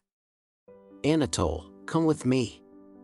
I must speak to you," he added in French. Anatole glanced round at his sister and rose submissively, ready to follow Pierre. Pierre, taking him by the arm, pulled him toward himself and was leading him from the room. "If you allow yourself in my drawing room," whispered Helene, but Pierre did not reply and went out of the room. Anatole followed him with his usual jaunty step, but his face betrayed anxiety. Having entered his study, Pierre closed the door and addressed Anatole without looking at him. "You promised Countess Rostova to marry her and were about to elope with her, is that so?" "Mon cher," answered Anatole, their whole conversation was in French. "I don't consider myself bound to answer questions put to me in that tone." Pierre's face, already pale, became distorted by fury. He seized Anatole by the collar of his uniform with his big hand and shook him from side to side till Anatole's face showed a sufficient degree of terror. "When I tell you that I must talk to you," repeated Pierre. "Come now, this is stupid." "What?" said Anatole, fingering a button of his collar that had been wrenched loose with a bit of the cloth. "You're a scoundrel and a blackguard, and I don't know what deprives me from the pleasure of smashing your head with this," said Pierre, expressing himself so artificially because he was talking French. He took a heavy paperweight and lifted it threateningly, but at once put it back in its place. "Did you promise to marry her?" I didn't think of it. I never promised, because..." Pierre interrupted him. "Have you any letters of hers?" "Any letters?" he said, moving toward Anatole. Anatole glanced at him and immediately thrust his hand into his pocket and drew out his pocketbook. Pierre took the letter Anatole handed him and, pushing aside a table that stood in his way, threw himself on the sofa. "I shan't be violent, don't be afraid," said Pierre in answer to a frightened gesture of Anatole's. "First, the letters," said he, as if repeating a lesson to himself. Secondly, he continued after a short pause, again rising and again pacing the room, "Tomorrow you must get out of Moscow." "But how can I?" Thirdly, Pierre continued without listening to him, "You must never breathe a word of what has passed between you and Countess Rostova. I know I can't prevent your doing so, but if you have a spark of conscience." Pierre paced the room several times in silence. Anatole sat at a table frowning and biting his lips. "After all, you must understand that besides your pleasure there is such a thing as other people's happiness and peace, and that you are ruining a whole life for the sake of amusing yourself. Amuse yourself with women like my wife. With them you are within your rights, for they know what you want of them. They are armed against you by the same experience of debauchery, but to promise a maid to marry her, to deceive, to kidnap. Don't you understand that it is as mean as beating an old man or a child?" Pierre paused and looked at Anatole no longer with an angry but with a questioning look. "I don't know about that, said Anatole, growing more confident as Pierre mastered his wrath. "I don't know that and don't want to," he said, not looking at Pierre and with a slight tremor of his lower jaw. "But you have used such words to me, mean and so on, which as a man of honor I can't allow anyone to use." Pierre glanced at him with amazement, unable to understand what he wanted. Though it was tête-à-tête, Anatole continued, "Still I can't." "Is it satisfaction you want?" said Pierre ironically. "You could at least take back your words." "What?" "If you want me to do as you wish, I take them back, said Pierre, "and I ask you to forgive me." Pierre involuntarily glanced at the loose button. "And if you require money for your journey?" Anatole smiled. The expression of that base and cringing smile, which Pierre knew so well in his wife, revolted him. "Oh, vile and heartless brood," he exclaimed, and left the room. Next day Anatole left for Petersburg. Chapter 21. Pierre drove to Maria Dmitrievna's to tell her of the fulfillment of her wish that Kuragin should be banished from Moscow. The whole house was in a state of alarm and commotion. Natasha was very ill, having, as Maria Dmitrievna told him in secret, poisoned herself the night after she had been told that Anatole was married, with some arsenic she had stealthily procured.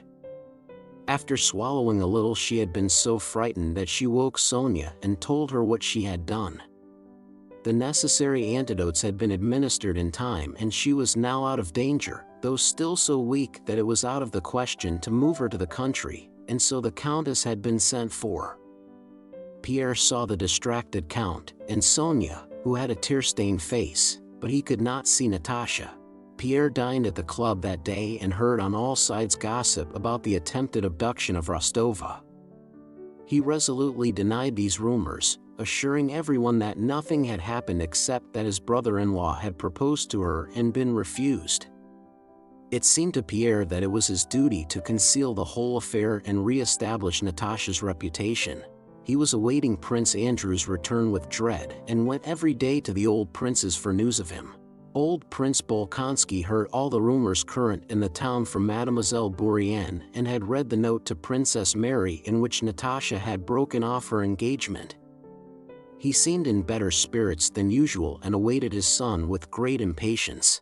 Some days after Anatole's departure Pierre received a note from Prince Andrew, informing him of his arrival and asking him to come to see him. As soon as he reached Moscow, Prince Andrew had received from his father Natasha's note to Princess Mary breaking off her engagement. Mademoiselle Bourienne had purloined it from Princess Mary and given it to the old prince, and he heard from him the story of Natasha's elopement, with additions. Prince Andrew had arrived in the evening and Pierre came to see him next morning. Pierre expected to find Prince Andrew in almost the same state as Natasha and was therefore surprised on entering the drawing room to hear him in the study talking in a loud animated voice about some intrigue going on in Petersburg. The old prince's voice in another now and then interrupted him. Princess Mary came out to meet Pierre. She sighed, looking toward the door of the room where Prince Andrew was, evidently intending to express her sympathy with his sorrow, but Pierre saw by her face that she was glad both at what had happened and at the way her brother had taken the news of Natasha's faithlessness. "He says he expected it," she remarked. "I know his pride will not let him express his feelings, but still he has taken it better, far better, than I expected. Evidently it had to be." "But is it possible that all is really ended?" asked Pierre. Princess Mary looked at him with astonishment. She did not understand how he could ask such a question. Pierre went into the study. Prince Andrew, greatly changed and plainly in better health, but with a fresh horizontal wrinkle between his brows, stood in civilian dress facing his father and Prince Meshchersky, warmly disputing and vigorously gesticulating. The conversation was about Speransky, the news of whose sudden exile and alleged treachery had just reached Moscow. Now he is censured and accused by all who were enthusiastic about him a month ago, Prince Andrew was saying, and by those who were unable to understand his aims. To judge a man who is in disfavor and to throw on him all the blame of other men's mistakes is very easy, but I maintain that if anything good has been accomplished in this reign, it was done by him alone. He paused at the sight of Pierre. His face quivered and immediately assumed a vindictive expression. "Posterity will do him justice," he concluded, and at once turned to Pierre. "Well, how are you?" "Still getting stouter," he said with animation, but the new wrinkle on his forehead deepened. "Yes, I am well," he said in answer to Pierre's question, and smiled. To Pierre that smile said plainly, "I am well, but my health is now of no use to anyone." After a few words to Pierre about the awful roads from the Polish frontier, about people he had met in Switzerland who knew Pierre, and about M. Dessalles, whom he had brought from abroad to be his son's tutor, Prince Andrew again joined warmly in the conversation about Speransky, which was still going on between the two old men. If there were treason, or proofs of secret relations with Napoleon, they would have been made public, he said with warmth and haste. "I do not, and never did, like Speransky personally, but I like justice." Pierre now recognized in his friend a need with which he was only too familiar, to get excited and to have arguments about extraneous matters in order to stifle thoughts that were too oppressive and too intimate. When Prince Meshchersky had left, Prince Andrew took Pierre's arm and asked him into the room that had been assigned him. A bed had been made up there, and some open portmanteaus and trunks stood about. Prince Andrew went to one and took out a small casket, from which he drew a packet wrapped in paper. He did it all silently and very quickly. He stood up and coughed. His face was gloomy and his lips compressed. "Forgive me for troubling you." Pierre saw that Prince Andrew was going to speak of Natasha, and his broad face expressed pity and sympathy. This expression irritated Prince Andrew, and in a determined, ringing, and unpleasant tone he continued. "I have received a refusal from Countess Rostova and have heard reports of your brother-in-law having sought her hand, or something of that kind. Is that true?" "Both true and untrue," Pierre began, but Prince Andrew interrupted him. "Here are her letters and her portrait," said he. He took the packet from the table and handed it to Pierre. "Give this to the Countess, if you see her." "She is very ill," said Pierre. "Then she is here still," said Prince Andrew. "And Prince Karenina," he added quickly. "He left long ago. She has been at death's door." "I much regret her illness," said Prince Andrew, and he smiled like his father, coldly, maliciously, and unpleasantly. "So Monsieur Karenina has not honored Countess Rostova with his hand," said Prince Andrew, and he snorted several times.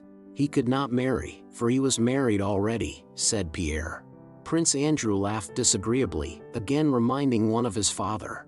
"And where is your brother-in-law now, if I may ask?" he said. "He has gone to Peter's." "But I don't know," said Pierre. "Well, it doesn't matter," said Prince Andrew. "Tell Countess Rostova that she was and is perfectly free, and that I wish her all that is good." Pierre took the packet. Prince Andrew, as if trying to remember whether he had something more to say, or waiting to see if Pierre would say anything, looked fixedly at him. "I say, do you remember our discussion in Petersburg?" asked Pierre. "About?"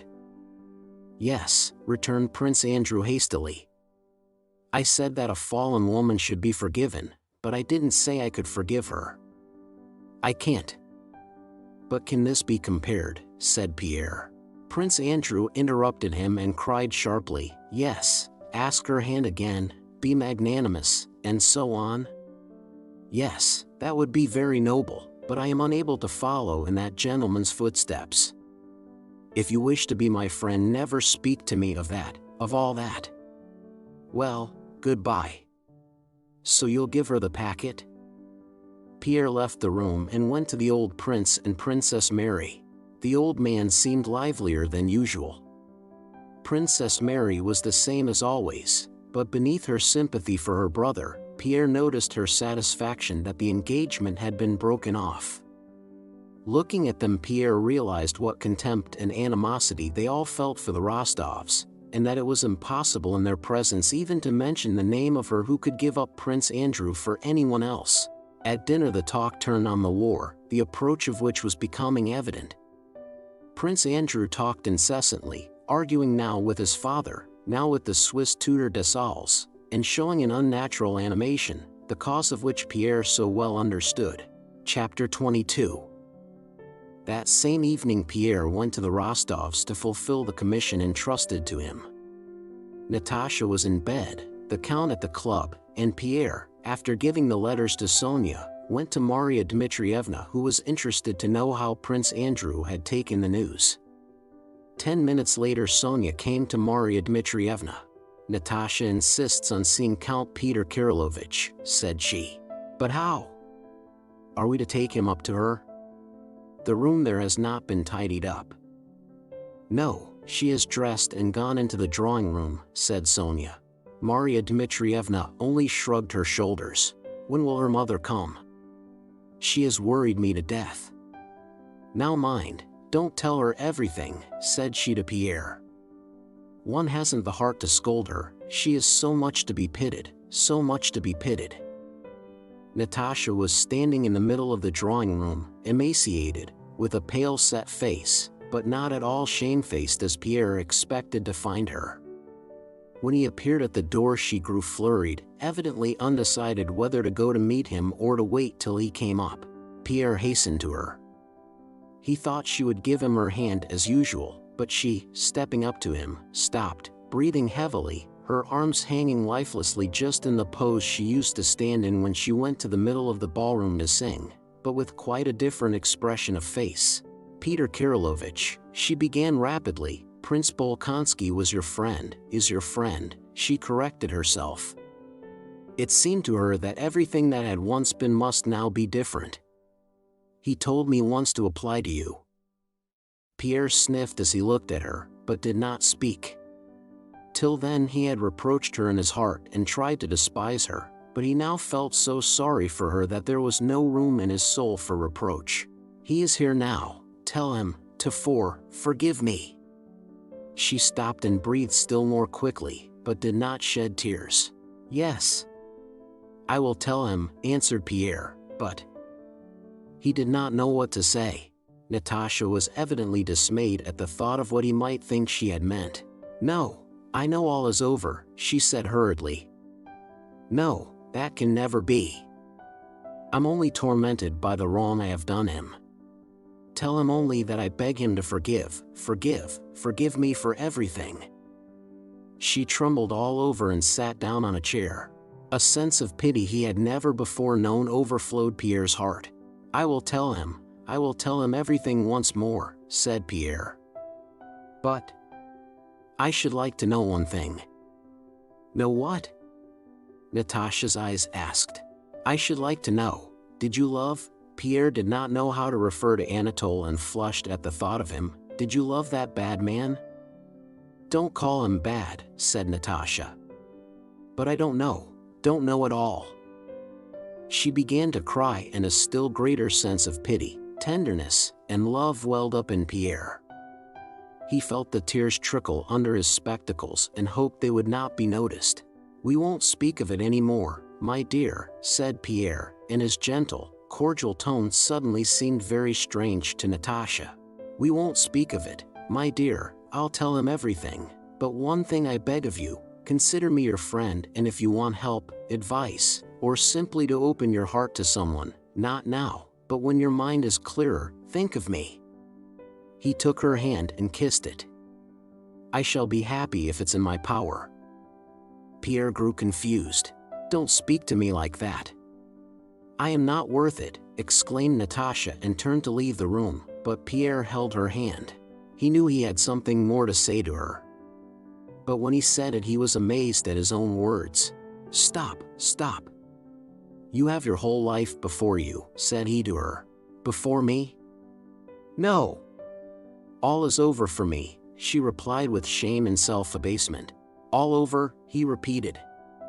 "If I were not myself, but the handsomest, cleverest, and best man in the world, and were free, I would this moment ask on my knees for your hand and your love." For the first time for many days Natasha wept tears of gratitude and tenderness, and glancing at Pierre she went out of the room. Pierre too, when she had gone, almost ran into the anteroom, restraining tears of tenderness and joy that choked him, and without finding the sleeves of his fur cloak threw it on and got into his sleigh. "Where to now, Your Excellency?" asked the coachman. "Where to?" Pierre asked himself. "Where can I go now? Surely not to the club or to pay calls." All men seemed so pitiful, so poor, in comparison with this feeling of tenderness and love he experienced, in comparison with that softened, grateful, last look she had given him through her tears.